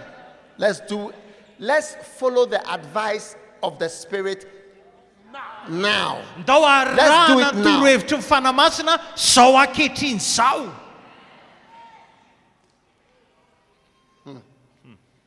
The next one, Manaraka. number 10, is number 11, let's start right now. Number 12, let's Follow me, work follow. until it's finished. Andao hiasa mandrapavitan'io. Number 13, let us not go home until we have accomplished it. Tsy misy mody eo raha tsy vita io. Number 14, I will never give up. Tsy hamotsitra mihitsy ah. Maybe Sarah tried to have sex with Abraham, but it didn't work because she was too old and she had forgotten the styles. Mety nanandrana ihany Sara hoe hanao firaisana amin'ny Abrahama fa mety ohatrany hoe tsy tadidiny intsony sady antitra loatra izy. Hey, Eh, so she must say, I will never give up. dia ozy hoe tsy mety tsy hamotsitra mihitsy ah. I will never what? Aninona hoe I will never give up. tsy hamotsitra mihitsy ah. Number 15, I have no time for the opposition. Tsy manam-potoana ho amin'ny mpanohatra ah. Number 16, God will help us. Andriamanitra hanampy anahy. Number 17, why not? Dia maninona moa? Number 18, I will survive. Za tsy maintsy tafavoaka. Maybe as Sarah was doing it, she was saying it's too painful. Dia mety nataony Sara le izy dia ohatrany hoe nanaintaina izy. It's too much trouble. Tena hoe nampitototo. My knees are hurting. Marary ny lohaliko. My back is paining. Marary anahy ny lamosiko. I need Cerelac. Za koa mila I need lactogen. I need milk. za mila ronono, mila lactogène. I need to drink chamomile tea Za mila misotro dité camomille.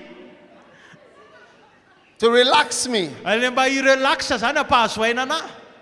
She said, I will survive. Fa ozy izy tsy maintsy I will tafavoaka. what? I will survive. Teneny hoe tsy maintsy tafavoaka hoe. Will you survive? Ianao ve mba ho tafavoaka hatramin'ny I farany? will shine. I will not stay down Tsy maintsy forever. mamiratra ary tsy janona ho lavo aho. Sarah said, I will not stay down. Ho tsy janona ho lavo aho izy I will Sara. arise. Hitsangana aho. Number 21. Faraky amin'ny roapolo. My enemies will be disappointed. Ho diso fanantenana amin'ny fahavaloko. Number 20, I want your opinion. Number 23, though my beginning is small, my end will be great. Na dia kely ary ny fandohako aho dia ho lehibe indrindra amin'ny fihefarako. 24, let us go. Faefatra amin'ny roapolo, ndao amin'izay. 25, let us try the new plan.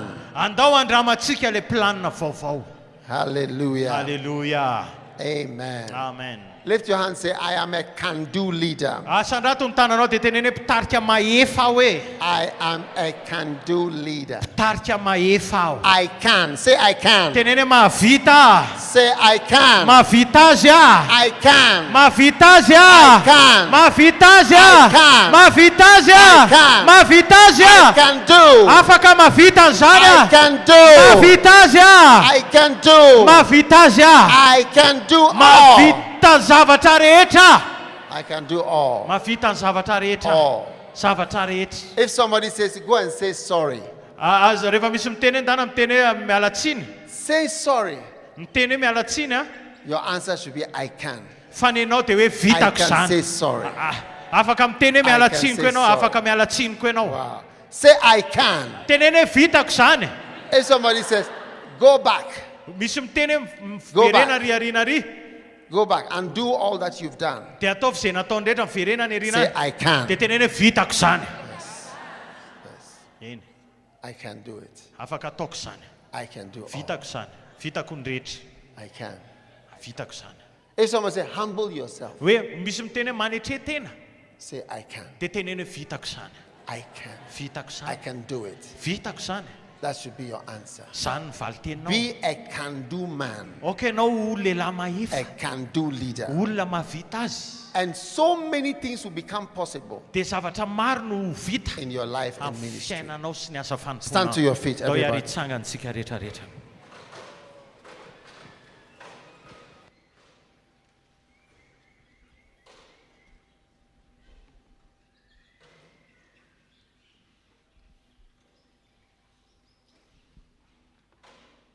Now, Zao a, lift your hands asandrato ny tananao.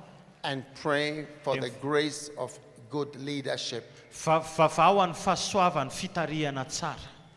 Asandrato ny tananao dia asandrato ny feonao a. Fahasoavana ao amin'ny fitarihana tsara.